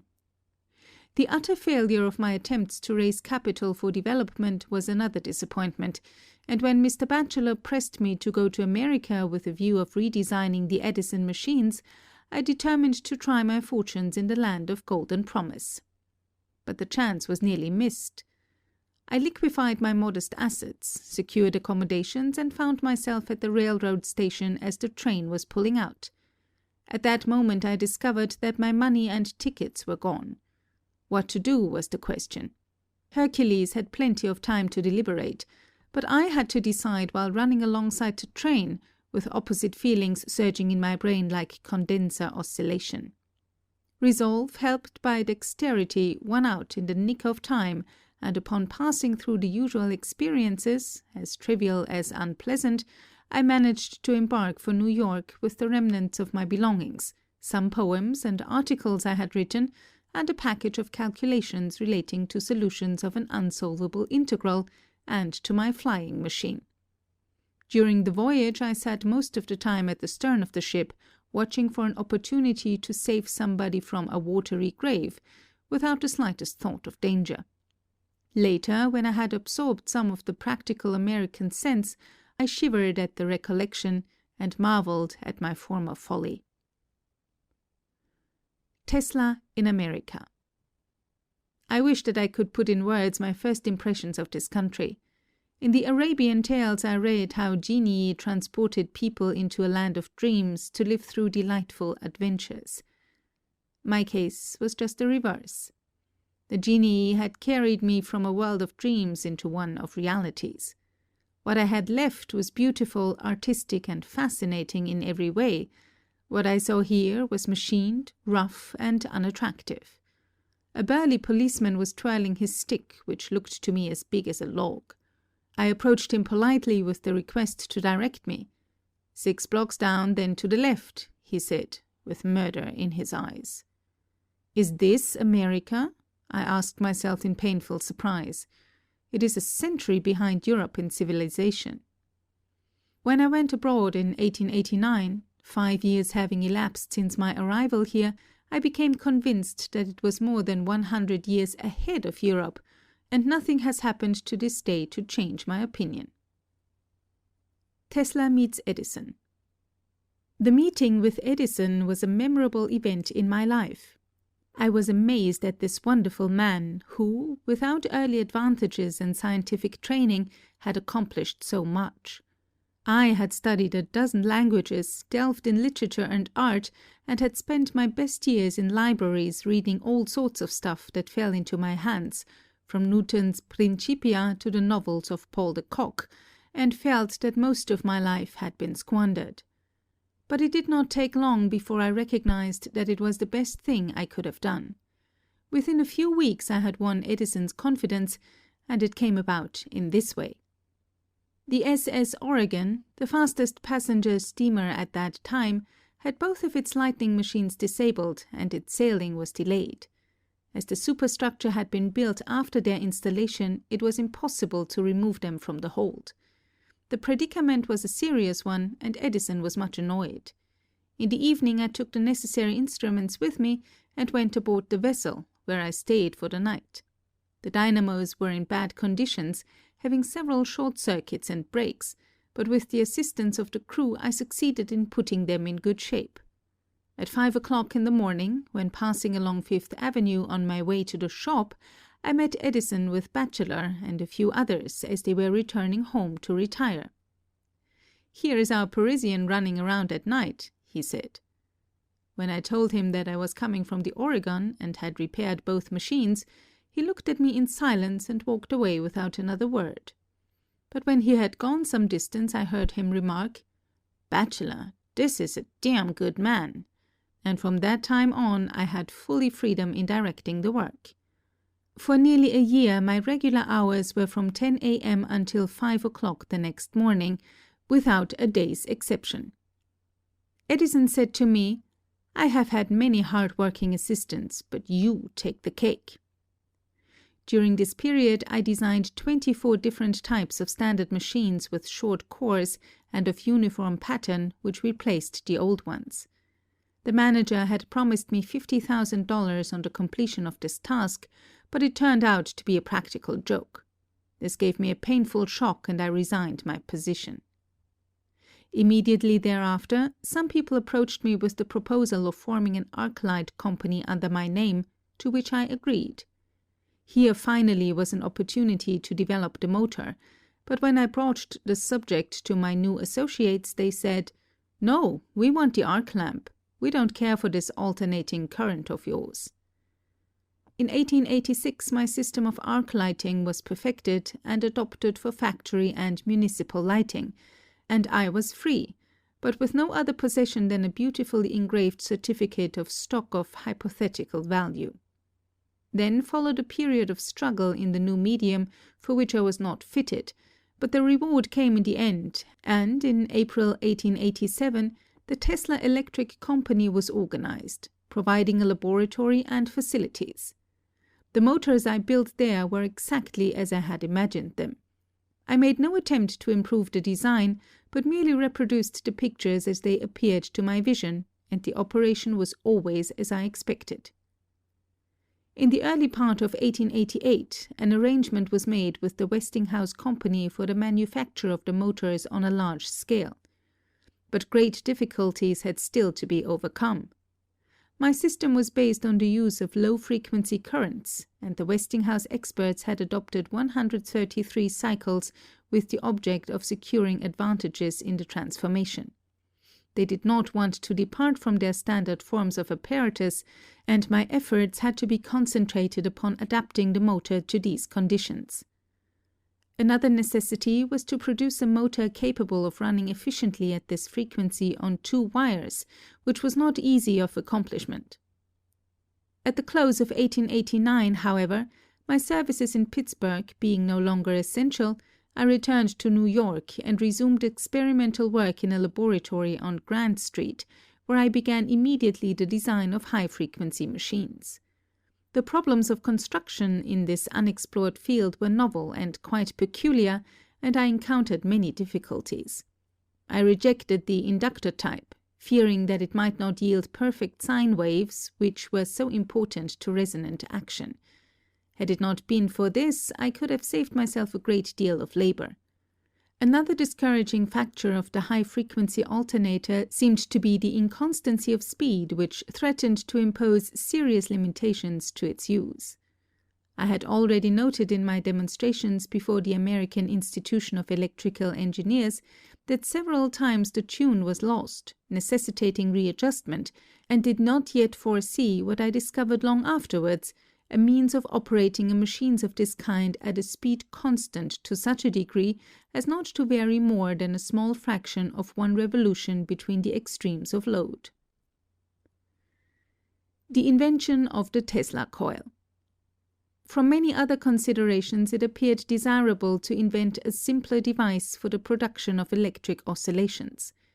In 1856, Lord Kelvin had exposed the theory of the condenser discharge, but no practical application of that important knowledge was made.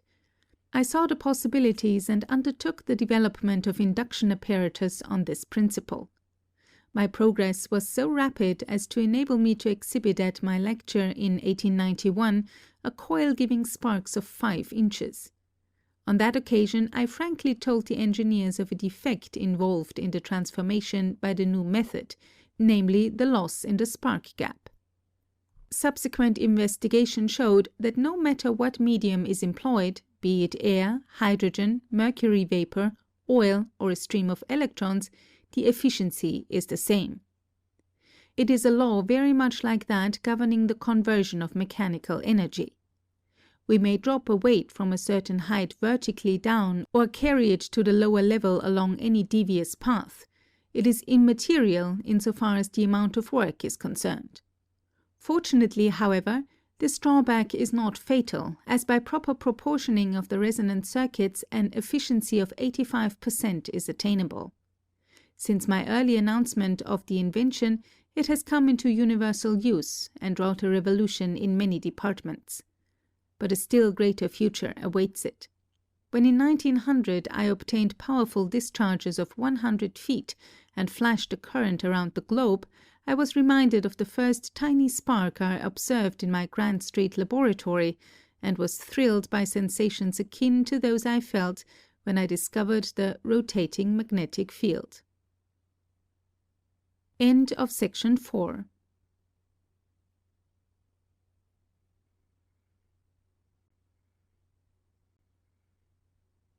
My Inventions, Part 5. The Magnifying Transmitter, by Nikola Tesla. This article was published in Electrical Experimenter, June 1919. As I review the events of my past life, I realize how subtle are the influences that shape our destinies. An incident of my youth may serve to illustrate. One winter's day I managed to climb a steep mountain in company with other boys. The snow was quite deep, and a warm southerly wind made it just suitable for our purpose. We amused ourselves by throwing balls, which would roll down a certain distance, gathering more or less snow, and we tried to outdo one another in this exciting sport. Suddenly, a ball was seen to go beyond the limit, swelling to enormous proportions until it became as big as a house, and plunged thundering into the valley below, with a force that made the ground tremble. I looked on spellbound, incapable of understanding what had happened. For weeks afterward the picture of the avalanche was before my eyes, and I wondered how anything so small could grow to such an immense size. Ever since that time the magnification of feeble actions fascinated me, and when, years later, I took up the experimental study of mechanical and electrical resonance, I was keenly interested from the very start. Possibly, had it not been for that early powerful impression, I might not have followed up the little spark I obtained with my coil, and never developed my best invention, the true history of which I will tell here for the first time. Scrapping the world's engines. Lion hunters have often asked me which of my discoveries I prize most. This depends on the point of view. Not a few technical men, very able in their special departments, but dominated by a pedantic spirit and near-sighted, have asserted that excepting the induction motor I have given to the world little of practical use. This is a grievous mistake. A new idea must not be judged by its immediate results. My alternating system of power transmission came at a psychological moment, as a long-sought answer to pressing industrial questions, and although considerable resistance had to be overcome and opposing interests reconciled, as usual, the commercial introduction could not be long delayed. Now, compare this situation with that confronting my turbine, for example. One should think that so simple and beautiful an invention, possessing many features of an ideal motor, should be adopted at once, and, undoubtedly, it would under similar conditions. But the prospective effect of the rotating field was not to render worthless existing machinery. On the contrary, it was to give it additional value. The system lent itself to new enterprise as well as to improvement of the old. My turbine is an advance of a character entirely different. It is a radical departure in the sense that its success would mean the abandonment of the antiquated types of prime movers on which billions of dollars have been spent. Under such circumstances, the progress must needs be slow, and perhaps the greatest impediment is encountered in the prejudicial opinions created in the minds of experts by organized opposition. Only the other day I had a disheartening experience when I met my friend and former assistant, Charles F. Scott, now professor of electrical engineering at Yale. I had not seen him for a long time and was glad to have an opportunity for a little chat at my office. Our conversation naturally enough drifted on my turbine, and I became heated to a high degree. "Scott," I exclaimed, carried away by the vision of a glorious future, "my turbine will scrap all the heat engines in the world." Scott stroked his chin and looked away thoughtfully, as though making a mental calculation. "That will make quite a pile of scrap," he said, and left without another word. Aladdin's lamp. This and other inventions of mine, however, were nothing more than steps forward in certain directions. In evolving them, I simply followed the inborn instinct to improve the present devices without any special thought of our far more imperative necessities. The magnifying transmitter was the product of labors extending through years, having for their chief object the solution of problems which are infinitely more important to mankind than mere industrial development. If my memory serves me right, it was in November 1890 that I performed a laboratory experiment which was one of the most extraordinary and spectacular ever recorded in the annals of science. In investigating the behavior of high-frequency currents, I had satisfied myself that an electric field of sufficient intensity could be produced in a room to light up electrodeless vacuum tubes. Accordingly, a transformer was built to test the theory, and the first trial proved a marvelous success. It is difficult to appreciate what those strange phenomena meant at that time. We crave for new sensations, but soon become indifferent to them. The wonders of yesterday are today common occurrences. When my tubes were first publicly exhibited, they were viewed with amazement impossible to describe. From all parts of the world I received urgent invitations, and numerous honors and other flattering inducements were offered to me, which I declined. In Faraday's chair. But in 1892 the demands become irresistible, and I went to London, where I delivered a lecture before the Institution of Electrical Engineers. It had been my intention to leave immediately for Paris in compliance with a similar obligation, but Sir James Dewar insisted on my appearing before the Royal Institution. I was a man of firm resolve, but succumbed easily to the forceful arguments of the great Scotchman. He pushed me into a chair and poured out half a glass of a wonderful brown fluid, which sparkled in all sorts of iridescent colors and tasted like nectar. "Now," said he, "you are sitting in Faraday's chair, and you are enjoying whiskey he used to drink." In both aspects it was an enviable experience. The next evening I gave a demonstration before that institution, at the termination of which Lord Rayleigh addressed the audience, and his generous words gave me the first start in these endeavours. I fled from London and later from Paris to escape favours showered upon me, and journeyed to my home, where I passed through a most painful ordeal and illness. Upon regaining my health, I began to formulate plans for the resumption of work in America. Up to that time, I never realized that I possessed any particular gift of discovery, but Lord Rayleigh, whom I always considered as an ideal man of science, had said so, and if that was the case, I felt that I should concentrate on some big idea. Nature's trigger. One day, as I was roaming in the mountains, I sought shelter from an approaching storm. The sky became overhung with heavy clouds, but somehow the rain was delayed until, all of a sudden, there was a lightning flash, and a few moments after, a deluge. This observation set me thinking. It was manifest that the two phenomena were closely related, as cause and effect, and a little reflection led me to the conclusion that the electrical energy involved in the precipitation of the water was inconsiderable, the function of lightning being much like that of a sensitive trigger. Here was a stupendous possibility of achievement.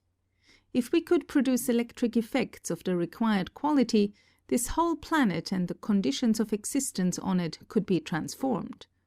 The sun raises the water of the oceans, and winds drive it to distant regions where it remains in a state of most delicate balance. If it were in our power to upset it when and wherever desired, this mighty life-sustaining stream could be at will controlled. We could irrigate arid deserts, create lakes and rivers, and provide motive power in unlimited amounts. This would be the most efficient way of harnessing the sun to the uses of man. The consummation depended on our ability to develop electric forces of the order of those in nature. It seemed a hopeless undertaking, but I made up my mind to try it, and immediately on my return to the United States, in the summer of 1892, work was begun, which was to me all the more attractive, because a means of the same kind was necessary for the successful transmission of energy without wires. 4 million volts. The first gratifying result was obtained in the spring of the succeeding year, when I reached tensions of about 1 million volts with my conical coil. That was not much in the light of the present art, but it was then considered a feat. Steady progress was made until the destruction of my laboratory by fire in 1895, as may be judged from an article by T.C. Martin, which appeared in the April number of the Century magazine. This calamity set me back in many ways, and most of that year had to be devoted to planning and reconstruction. However, as soon as circumstances permitted, I returned to the task. Although I knew that higher electromotive forces were attainable with apparatus of larger dimensions, I had an instinctive perception that the object could be accomplished by the proper design of a comparatively small and compact transformer. In carrying on tests with a secondary in the form of a flat spiral, as illustrated in my patents, the absence of streamers surprised me, and it was not long before I discovered that this was due to the position of the turns and their mutual action.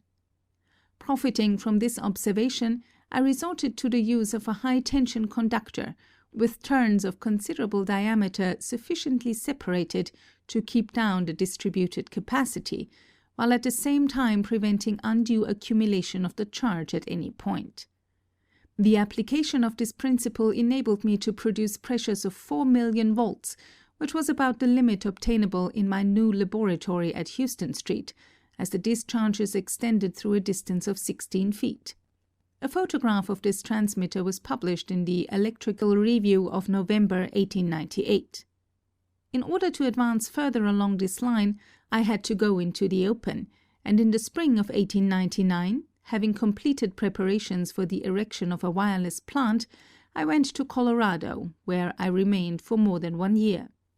Here I introduced other improvements and refinements, which made it possible to generate currents of any tension that may be desired. Those who are interested will find some information in regard to the experiments I conducted there in my article, The Problem of Increasing Human Energy, in the Century magazine of June 1900, to which I have referred on a previous occasion. The magnifying transmitter.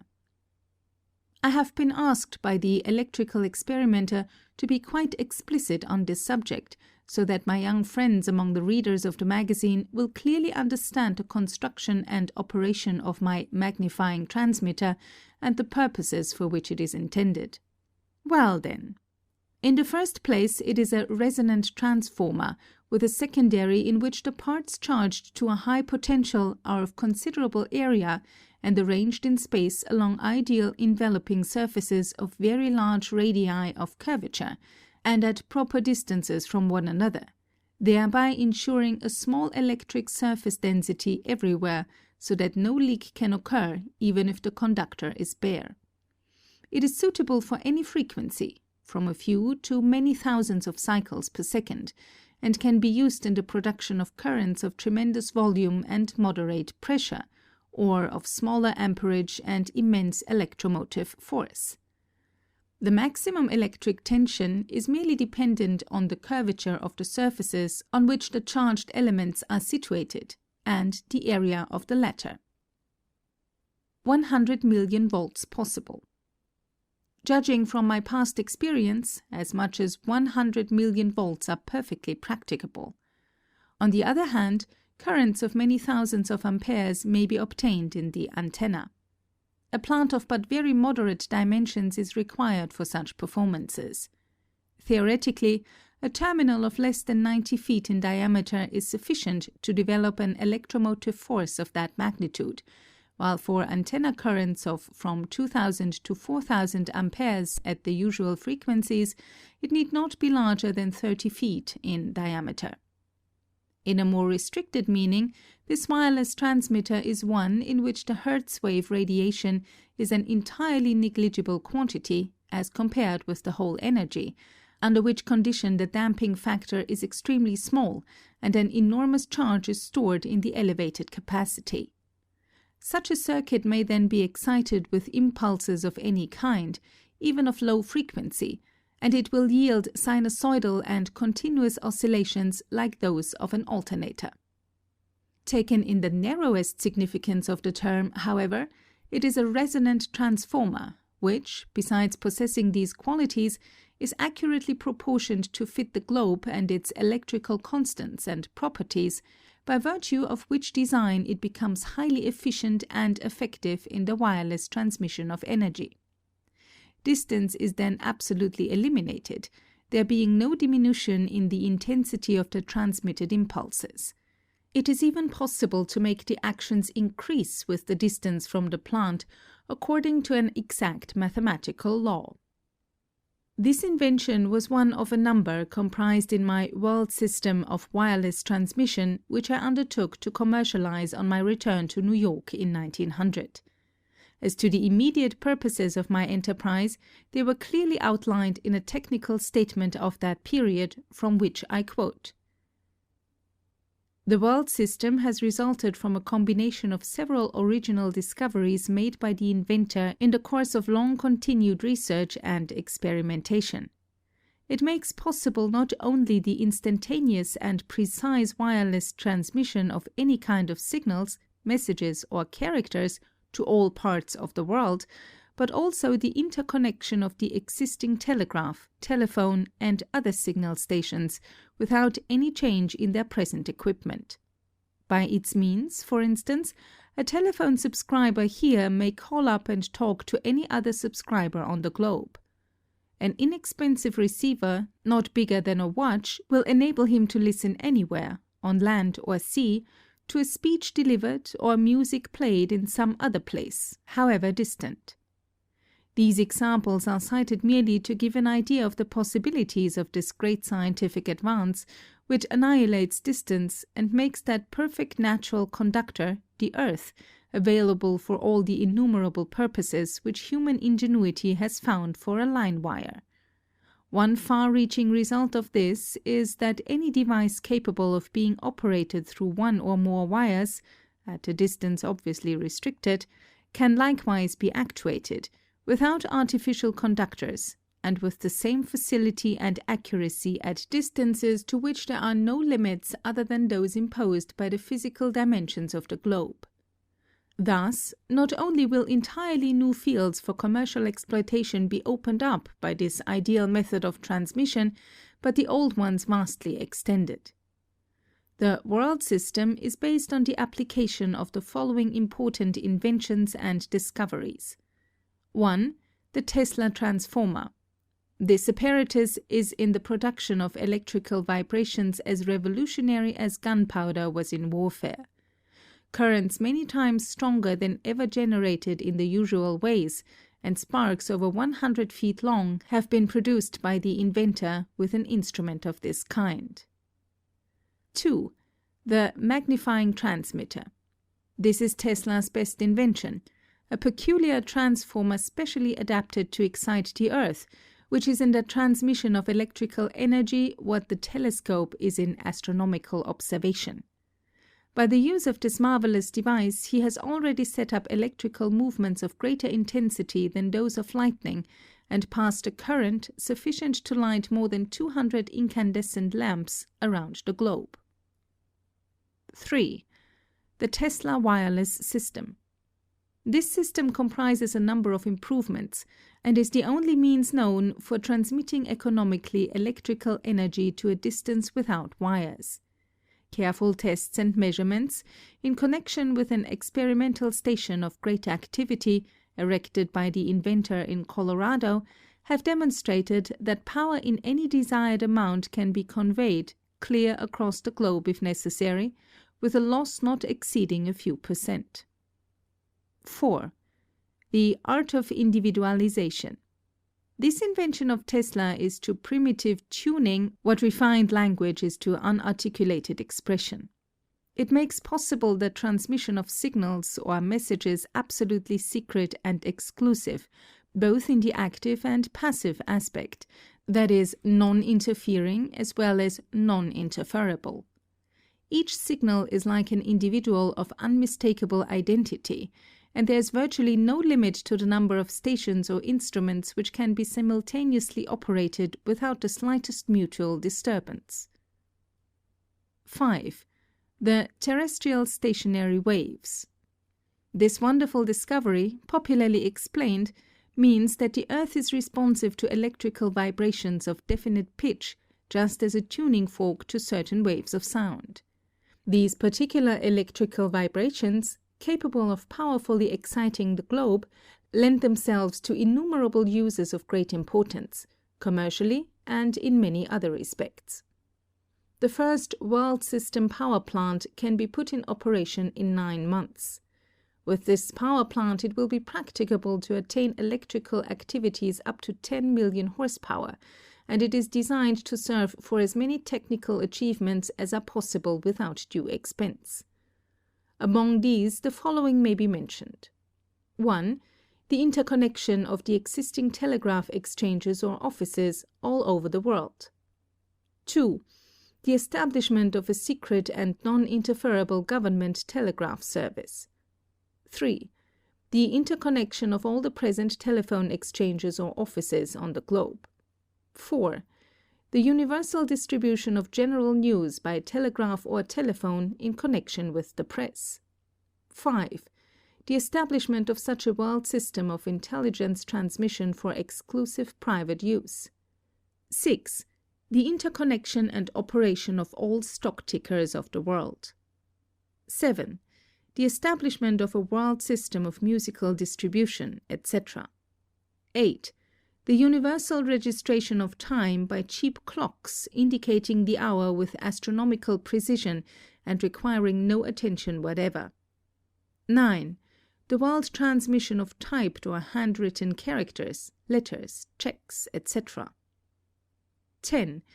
The establishment of a universal marine service enabling the navigators of all ships to steer perfectly without compass, to determine the exact location, hour, and speed, to prevent collisions and disasters, etc. 11. The inauguration of a system of world printing on land and sea. 12. The world reproduction of photographic pictures and all kinds of drawings or records. I also proposed to make demonstrations in the wireless transmission of power on a small scale, but sufficient to carry conviction. Besides these, I referred to other and incomparably more important applications of my discoveries, which will be disclosed at some future date. A plant was built on Long Island with a tower 187 feet high, having a spherical terminal about 68 feet in diameter. These dimensions were adequate for the transmission of virtually any amount of energy.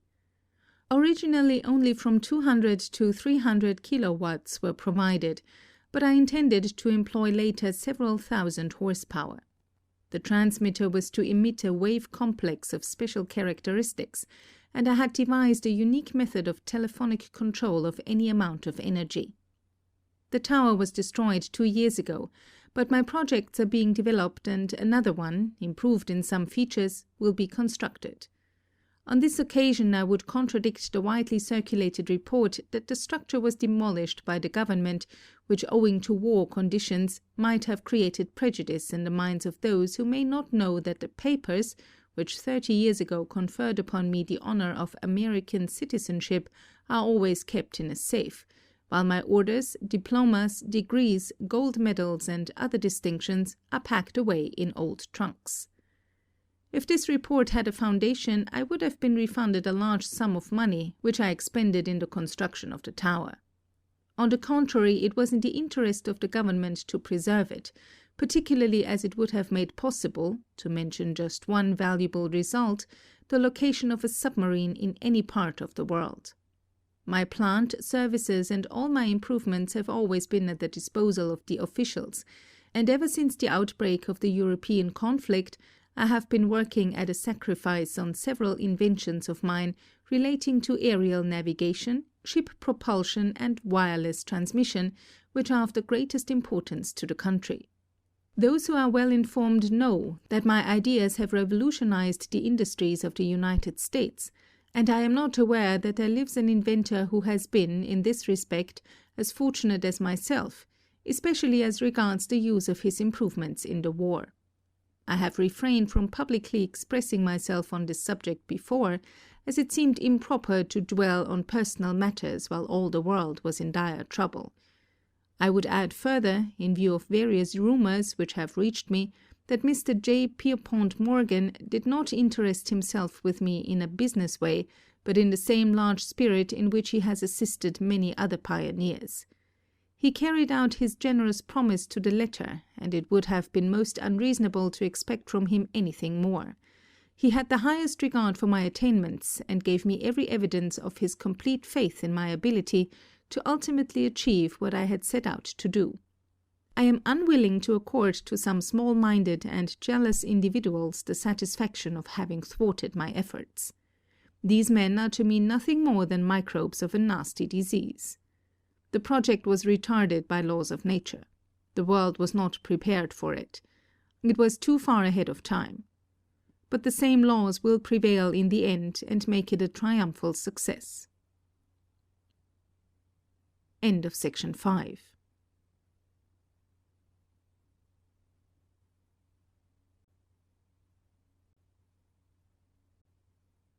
My Inventions, Part 6.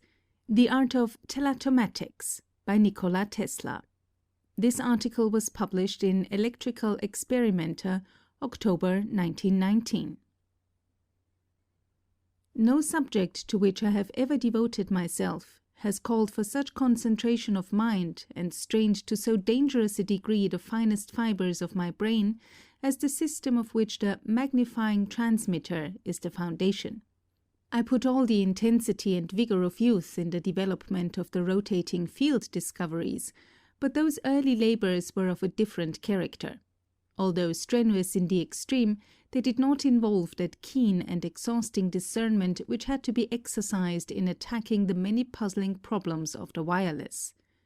Despite my rare physical endurance at that period, the abused nerves finally rebelled, and I suffered a complete collapse, just as the consummation of the long and difficult task was almost in sight. Without doubt I would have paid a greater penalty later, and very likely my career would have been prematurely terminated, had not Providence equipped me with a safety device, which has seemed to improve with advancing years and unfailingly comes into play when my forces are at an end. So long as it operates, I am safe from danger due to overwork, which threatens other inventors, and, incidentally, I need no vacations which are indispensable to most people.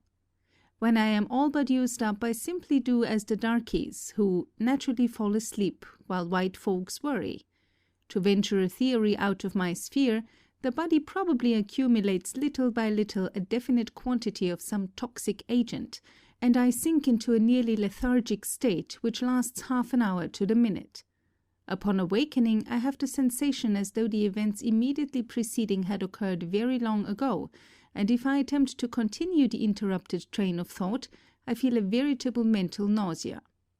Involuntarily, I then turn to other work, and am surprised at the freshness of the mind and ease with which I overcome obstacles that had baffled me before. After weeks or months, my passion for the temporarily abandoned invention returns, and I invariably find answers to all the vexing questions with scarcely any effort. In this connection I will tell of an extraordinary experience which may be of interest to students of psychology. I had produced a striking phenomenon with my grounded transmitter, and was endeavoring to ascertain its true significance in relation to the currents propagated through the earth. It seemed a hopeless undertaking, and for more than a year I worked unremittingly, but in vain. This profound study so entirely absorbed me that I became forgetful of everything else, even of my undermined health. At last, as I was at the point of breaking down, nature applied the preservative-inducing lethal sleep. Regaining my senses, I realized with consternation that I was unable to visualize scenes of my life except those of the infancy, the very first ones that had entered my consciousness. Curiously enough, these appeared before my vision with startling distinctness and afforded me welcome relief. Night after night, when retiring, I would think of them, and more of my previous existence was revealed. The image of my mother was always the principal figure in the spectacle that slowly unfolded, and a consuming desire to see her again gradually took possession of me. This feeling grew so strong that I resolved to drop all work and satisfy my longing. But I found it too hard to break away from the laboratory, and several months elapsed during which I had succeeded in reviving all the impressions of my past life up to the spring of 1892. In the next picture that came out of the mist of oblivion, I saw myself at the Hôtel de la Paix in Paris, just coming to from one of my peculiar sleeping spells, which had been caused by prolonged exertion of the brain. Imagine the pain and distress I felt when it flashed upon my mind that a dispatch was handed to me at that very moment, bearing the sad news that my mother was dying. I remembered how I made the long journey home without an hour of rest, and how she passed away after weeks of agony. It was especially remarkable that during all this period of partially obliterated memory, I was fully alive to everything touching on the subject of my research.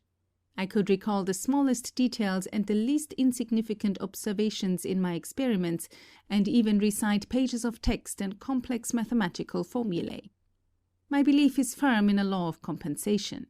The true rewards are ever in proportion to the labor and sacrifices made.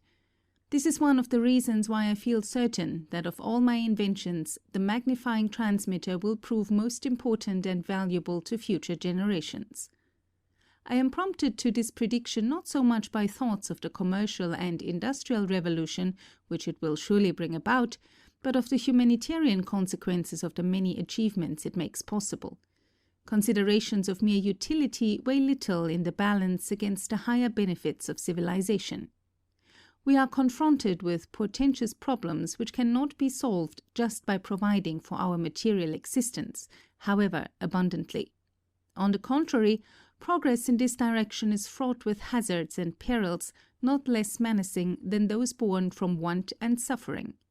If we were to release the energy of atoms, or discover some other way of developing cheap and unlimited power at any point of the globe, this accomplishment, instead of being a blessing, might bring disaster to mankind in giving rise to dissension and anarchy which would ultimately result in the enthronement of the hated regime of force. The greatest good will come from technical improvements tending to unification and harmony, and my wireless transmitter is preeminently such. By its means, the human voice and likeness will be reproduced everywhere, and factories driven thousands of miles from waterfalls furnishing the power. Aerial machines will be propelled around the Earth without a stop, and the sun's energy controlled to create lakes and rivers for motive purposes and transformation of arid deserts into fertile land. Its introduction for telegraphic, telephonic, and similar uses will automatically cut out the statics and all other interferences which at present impose narrow limits to the application of the wireless. This is a timely topic on which a few words might not be amiss. Tesla raps static men vigorously. During the past decade, a number of people have arrogantly claimed that they had succeeded in doing away with this impediment.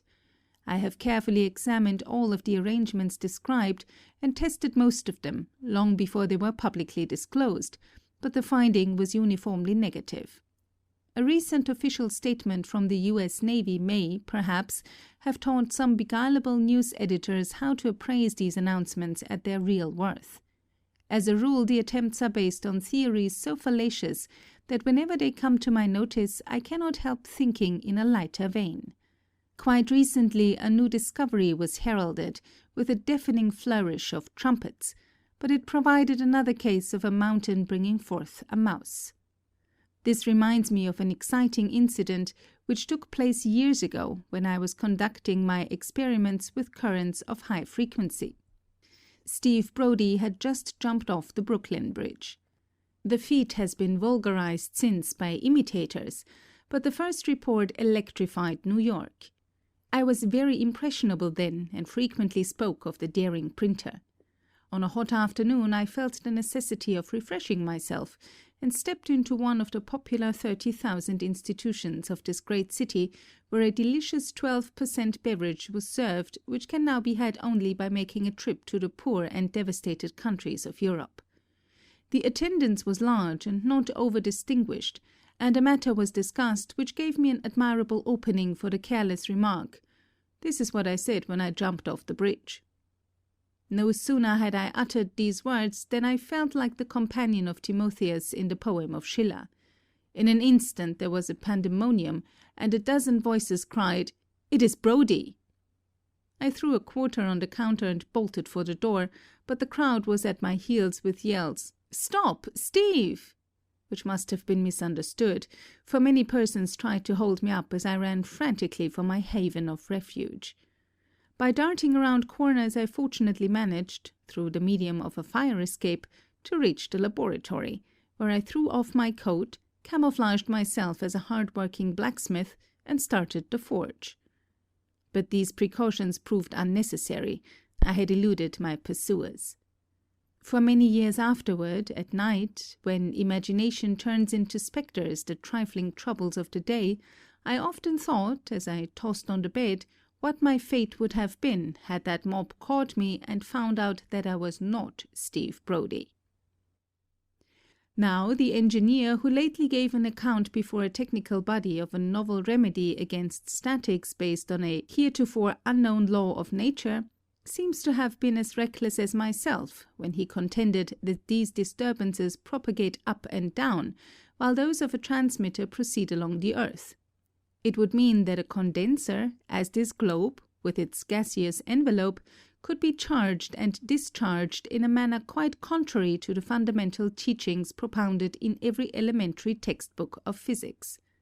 Such a supposition would have been condemned as erroneous, even in Franklin's time, for the facts bearing on this were then well known, and the identity between atmospheric electricity and that developed by machines was fully established.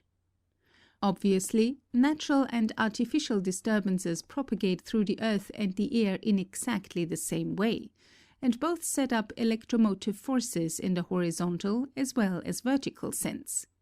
Interference cannot be overcome by any such methods as were proposed. The truth is this. In the air, the potential increases at the rate of about 50 volts per foot of elevation, owing to which there may be a difference of pressure amounting to 20 or even 40,000 volts between the upper and lower ends of the antenna. The masses of the charged atmosphere are constantly in motion and give up electricity to the conductor, not continuously, but rather disruptively, this producing a grinding noise in a sensitive telephonic receiver. The higher the terminal and the greater the spacing compassed by the wires, the more pronounced is the effect, but it must be understood that it is purely local and has little to do with the real trouble.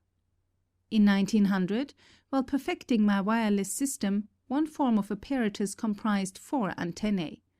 These were carefully calibrated to the same frequency and connected in multiple with the object of magnifying the action in receiving from any direction. When I desired to ascertain the origin of the transmitted impulses, each diagonally situated pair was put in series with a primary coil energizing the detector circuit. In the former case, the sound was loud in the telephone. In the latter, it ceased, as expected, the 2 antennae neutralizing each other. But the true statics manifested themselves in both instances, and I had to devise special preventatives embodying different principles. The remedy for static. By employing receivers connected to 2 points of the ground, as suggested by me long ago, this trouble caused by the charged air, which is very serious in the structures as now built, is nullified, and besides, the liability of all kinds of interferences is reduced to about 1/2 because of the directional character of the circuit. This was perfectly self-evident, but came as a revelation to some simple-minded wireless folks whose experience was confined to forms of apparatus that could have been improved with an axe, and they have been disposing of the bear's skin before killing him.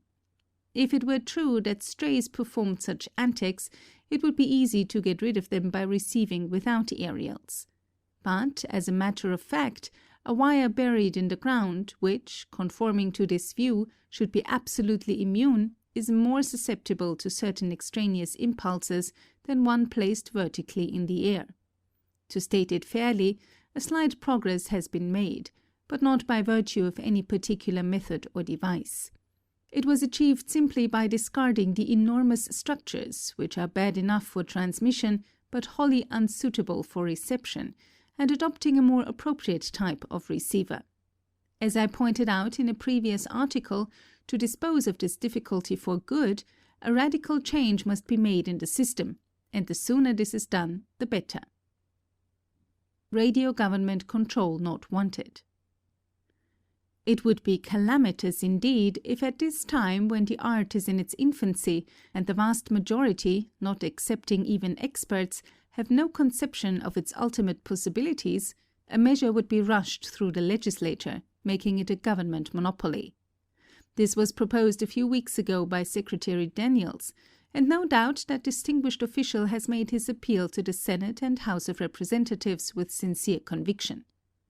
But universal evidence unmistakably shows that the best results are always obtained in healthful commercial competition.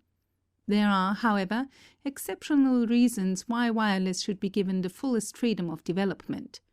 In the first place, it offers prospects immeasurably greater and more vital to betterment of human life than any other invention or discovery in the history of man. Then again, it must be understood that this wonderful art has been, in its entirety, evolved here, and can be called American with more right and propriety than the telephone, the incandescent lamp, or the aeroplane. Enterprising press agents and stock jobbers have been so successful in spreading misinformation that even so excellent a periodical as the Scientific American accords the chief credit to a foreign country.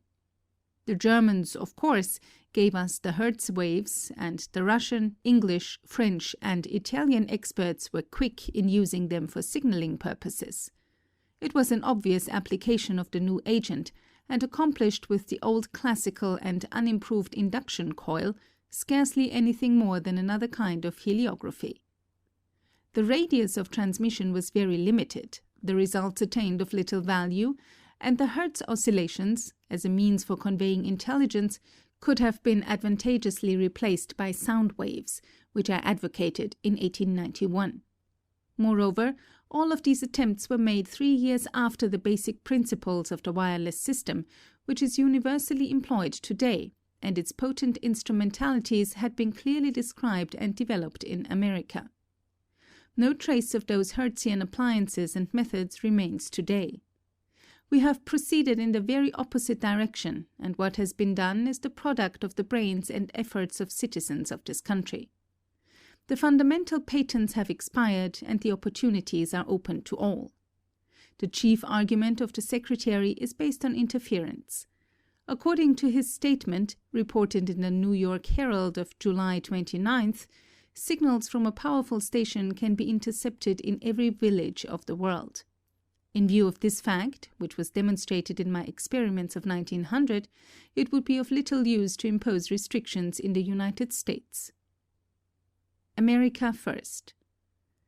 As throwing light on this point, I may mention that only recently an odd-looking gentleman called on me with the object of enlisting my services in the construction of world transmitters in some distant land. "We have no money," he said, "but carloads of solid gold, and we will give you a liberal amount."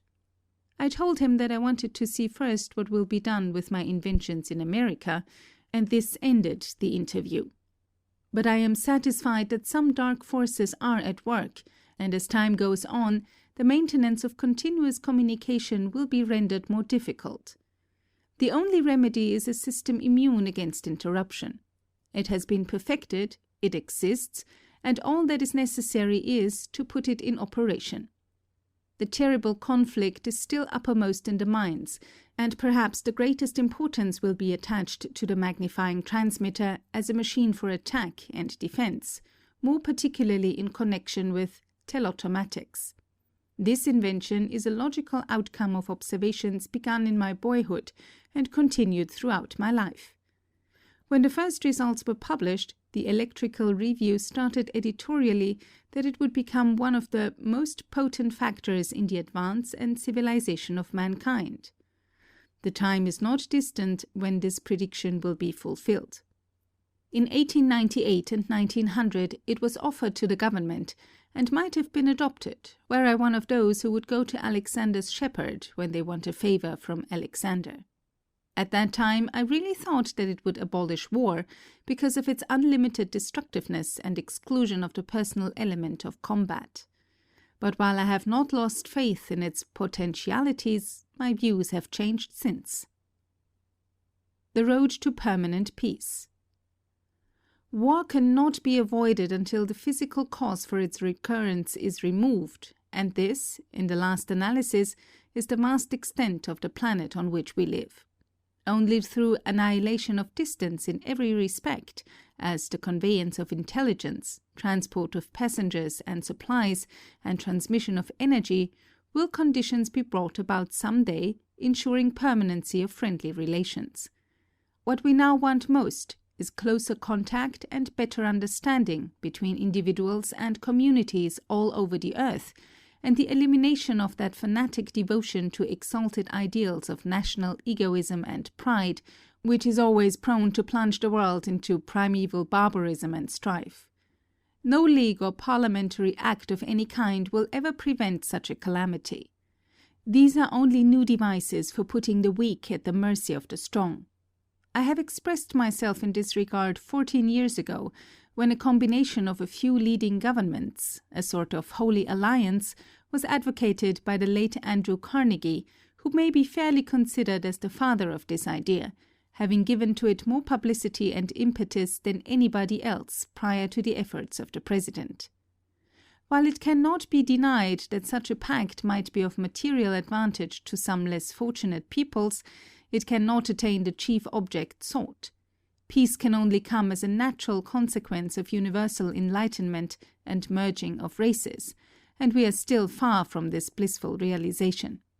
As I view the world of today, in the light of the gigantic struggle we have witnessed, I am filled with conviction that the interests of humanity would be best served if the United States remained true to its traditions and kept out of entangling alliances. Situated as it is, geographically, remote from the theaters of impending conflicts, without incentive to territorial aggrandizement, with inexhaustible resources and immense population thoroughly imbued with the spirit of liberty and right, this country is placed in a unique and privileged position. It is thus able to exert, independently, its colossal strength and moral force to the benefit of all, more judiciously and effectively than as a member of a league. The mechanistic theory of life. In one of these biographical sketches, published in the Electrical Experimenter, I have dwelt on the circumstances of my early life, and told of an affliction which compelled me to unremitting exercise of imagination and self-observation. This mental activity, at first involuntary under the pressure of illness and suffering, gradually became second nature, and led me finally to recognize that I was but an automaton devoid of free will in thought and action, and merely responsive to the forces of the environment. Our bodies are of such complexity of structure, the motions we perform are so numerous and involved, and the external impressions on our sense organs to such a degree delicate and elusive, that it is hard for the average person to grasp this fact. And yet nothing is more convincing to the trained investigator than the mechanistic theory of life which had been, in a measure, understood and propounded by Descartes 300 years ago. But in this time many important functions of our organism were unknown, and, especially with respect to the nature of light and the construction and operation of the eye, philosophers were in the dark. In recent years, the progress of scientific research in these fields has been such as to leave no room for a doubt in regard to this view, on which many works have been published. One of its ablest and most eloquent exponents is, perhaps, Félix Le Dantec, formerly assistant of Pasteur. Professor Jacques Loeb has performed remarkable experiments in heliotropism, clearly establishing the controlling power of light in lower forms of organisms, and his latest book, Forced Movements, is revelatory. But while men of science accept this theory simply as any other that is recognized, to me it is a truth which I hourly demonstrate by every act and thought of mine. The consciousness of the external impression prompting me to any kind of exertion, physical or mental, is ever present in my mind. Only on very rare occasions, when I was in a state of exceptional concentration, have I found difficulty in locating the original impulses. Lack of observation a form of ignorance. The by far greater number of human beings are never aware of what is passing around and within them, and millions fall victims of disease and die prematurely just on this account. The commonest, everyday occurrences appear to them mysterious and inexplicable. One may feel a sudden wave of sadness and rake his brain for an explanation when he might have noticed that it was caused by a cloud cutting off the rays of the sun. He may see the image of a friend dear to him under conditions which he construed as very peculiar, when only shortly before he has passed him in the street or seen his photograph somewhere. When he loses a collar button, he fusses and swears for an hour, being unable to visualize his previous actions and locate the object directly. Deficient observation is merely a form of ignorance and responsible for the many morbid notions and foolish ideas prevailing. There is not more than 1 out of every 10 persons who does not believe in telepathy and other psychic manifestations, spiritualism and communion with the dead, and who would refuse to listen to willing or unwilling deceivers. Just to illustrate how deeply rooted this tendency has become even among the clear-headed American population, I may mention a comical incident. Psychic phenomena in the manufacture of flivvers. Shortly before the war, when the exhibition of my turbines in this city elicited widespread comment in the technical papers, I anticipated that there would be a scramble among manufacturers to get hold of the invention, and I had particular designs on that man from Detroit who has an uncanny faculty for accumulating millions. So confident was I that he would turn up some day that I declared this as certain to my secretary and assistants. Sure enough, one fine morning a body of engineers from the Ford Motor Company presented themselves with the request of discussing with me an important project. "Didn't I tell you?"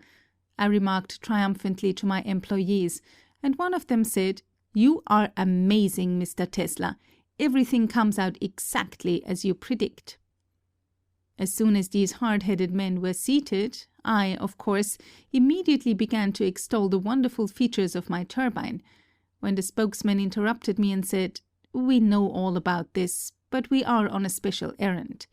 We have formed a psychological society for the investigation of psychic phenomena, and we want you to join us in this undertaking."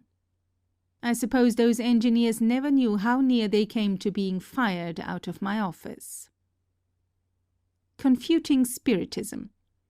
Ever since I was told by some of the greatest men of the time, leaders in science whose names are immortal, that I am possessed of an unusual mind, I bent all my thinking faculties on the solution of great problems regardless of sacrifice.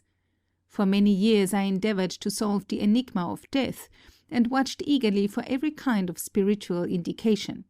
But only once in the course of my existence have I had an experience which momentarily impressed me as supernatural. It was at the time of my mother's death. I had become completely exhausted by pain and long vigilance, and one night was carried to a building about 2 blocks from our home. As I lay helpless there, I thought that if my mother died while I was away from her bedside, she would surely give me a sign.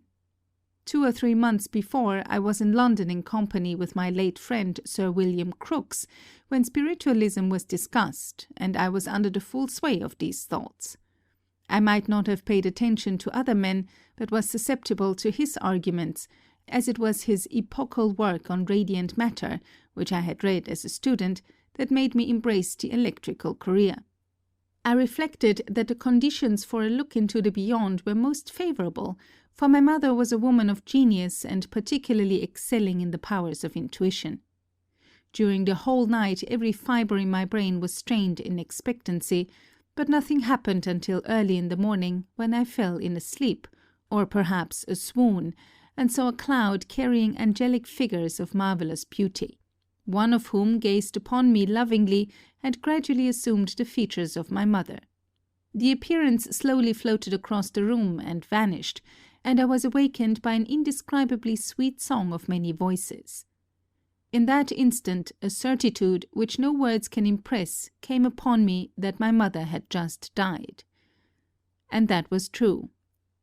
I was unable to understand the tremendous weight of the painful knowledge I received in advance, and wrote a letter to Sir William Crookes while still under the domination of these impressions and in poor bodily health.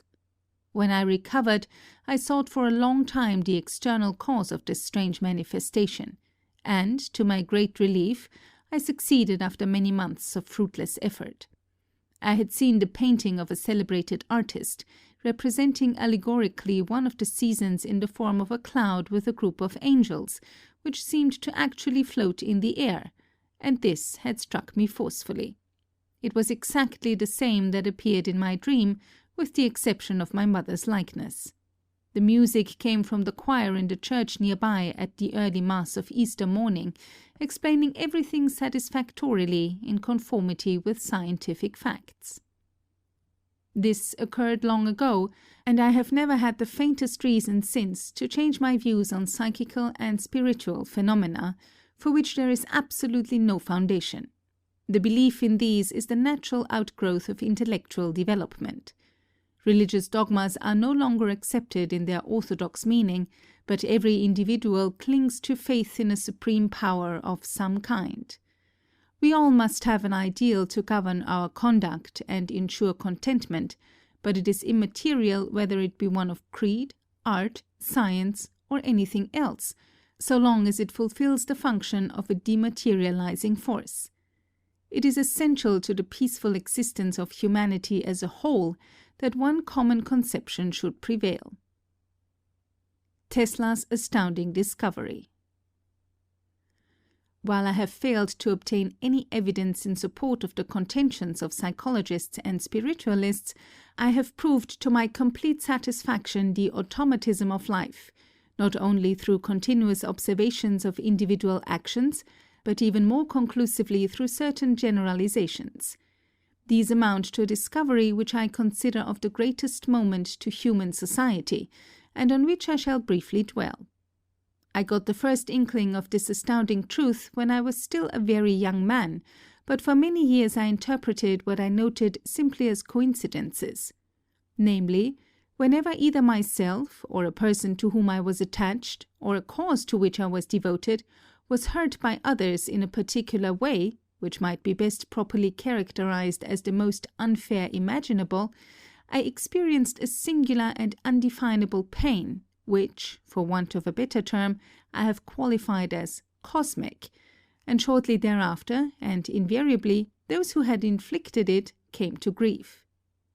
After many such cases, I confided this to a number of friends, who had the opportunity to convince themselves of the truth of the theory which I have gradually formulated, and which may be stated in the following few words. Our bodies are of similar construction and exposed to the same external influences. This results in likeness of response and concordance of the general activities on which all our social and other rules and laws are based. We are automata entirely controlled by the forces of the medium, being tossed about like corks on the surface of the water, but mistaking the resultant of the impulses from the outside for free will. The movements and other actions we perform are always life-preservative, and though seemingly quite independent from one another, we are connected by invisible links. So long as the organism is in perfect order, it responds accurately to the agents that prompt it, but the moment that there is some derangement in any individual, his self-preservative power is impaired. Everybody understands, of course, that if one becomes deaf, has his eyesight weakened or his limbs injured, the chances for his continued existence are lessened. But this is also true, and perhaps more so, of certain defects in the brain, which deprive the automaton, more or less, of that vital quality and cause it to rush into destruction.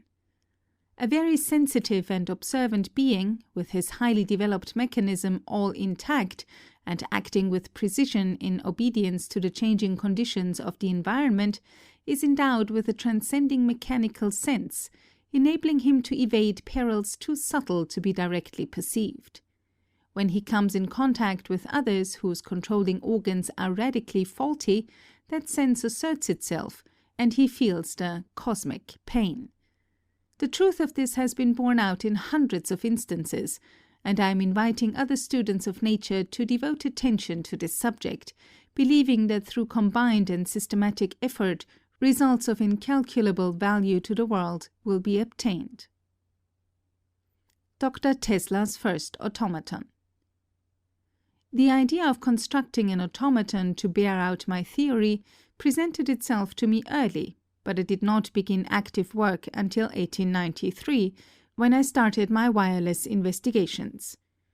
During the succeeding 2 or 3 years, a number of automatic mechanisms, to be actuated from a distance, were constructed by me and exhibited to visitors in my laboratory.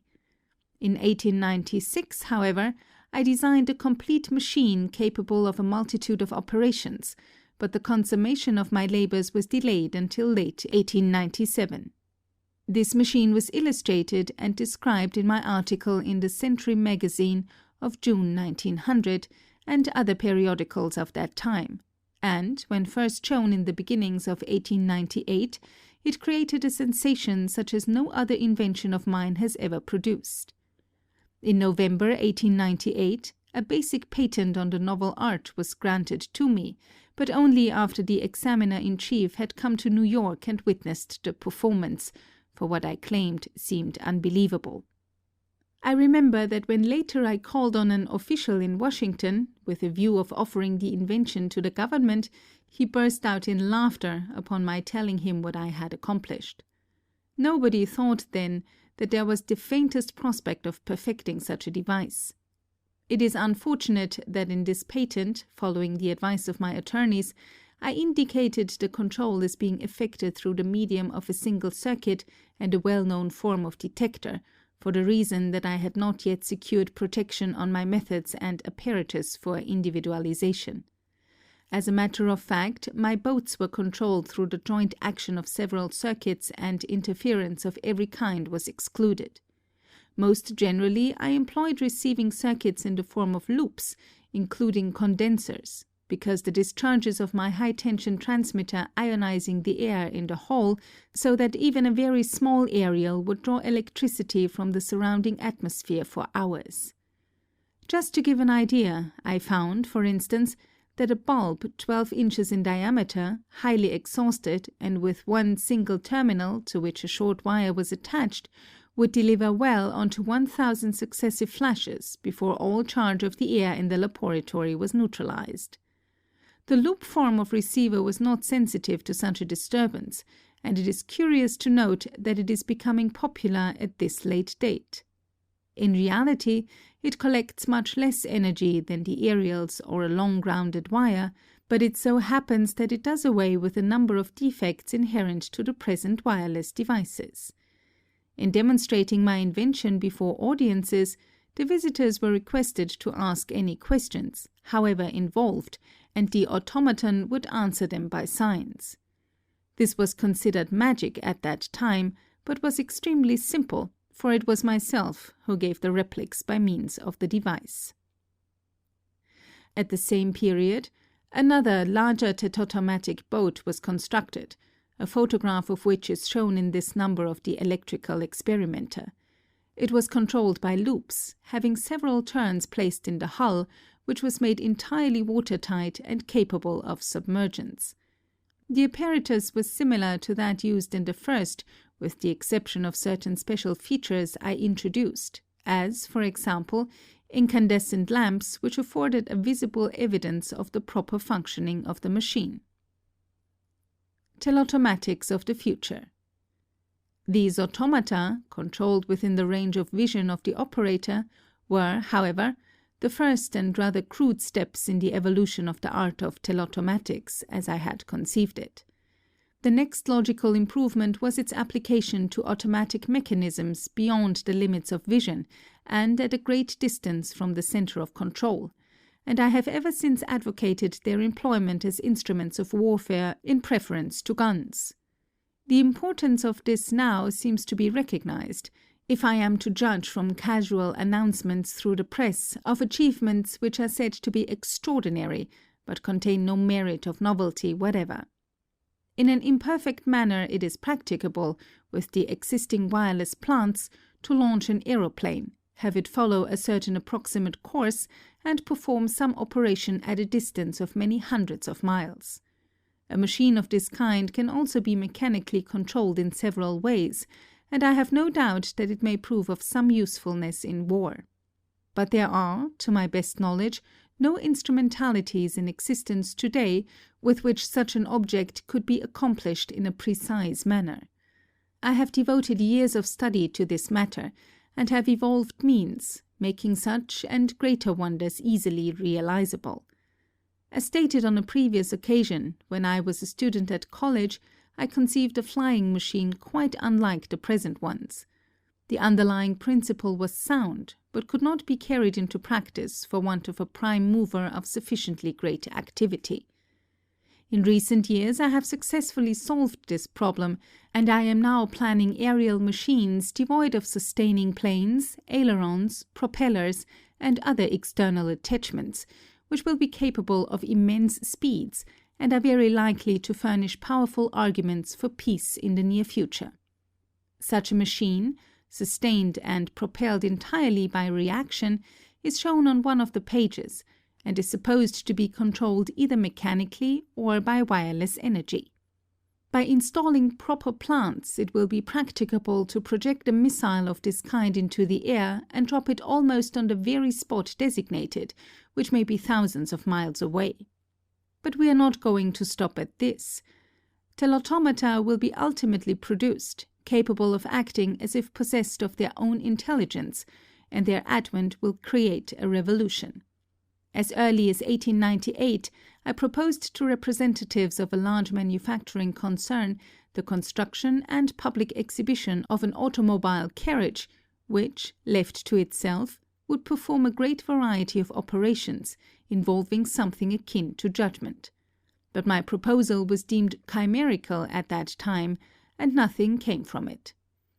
At present, many of the ablest minds are trying to devise expedients for preventing a repetition of the awful conflict which is only theoretically ended, and the duration and main issues of which I have correctly predicted in an article printed in The Sun of December 20th, 1914. The proposed league is not a remedy, but, on the contrary, in the opinion of a number of competent men, may bring about results just the opposite. It is particularly regrettable that a punitive policy was adopted in framing the terms of peace, because a few years hence it will be possible for nations to fight without armies, ships, or guns, by weapons far more terrible, to the destructive action and range of which there is virtually no limit.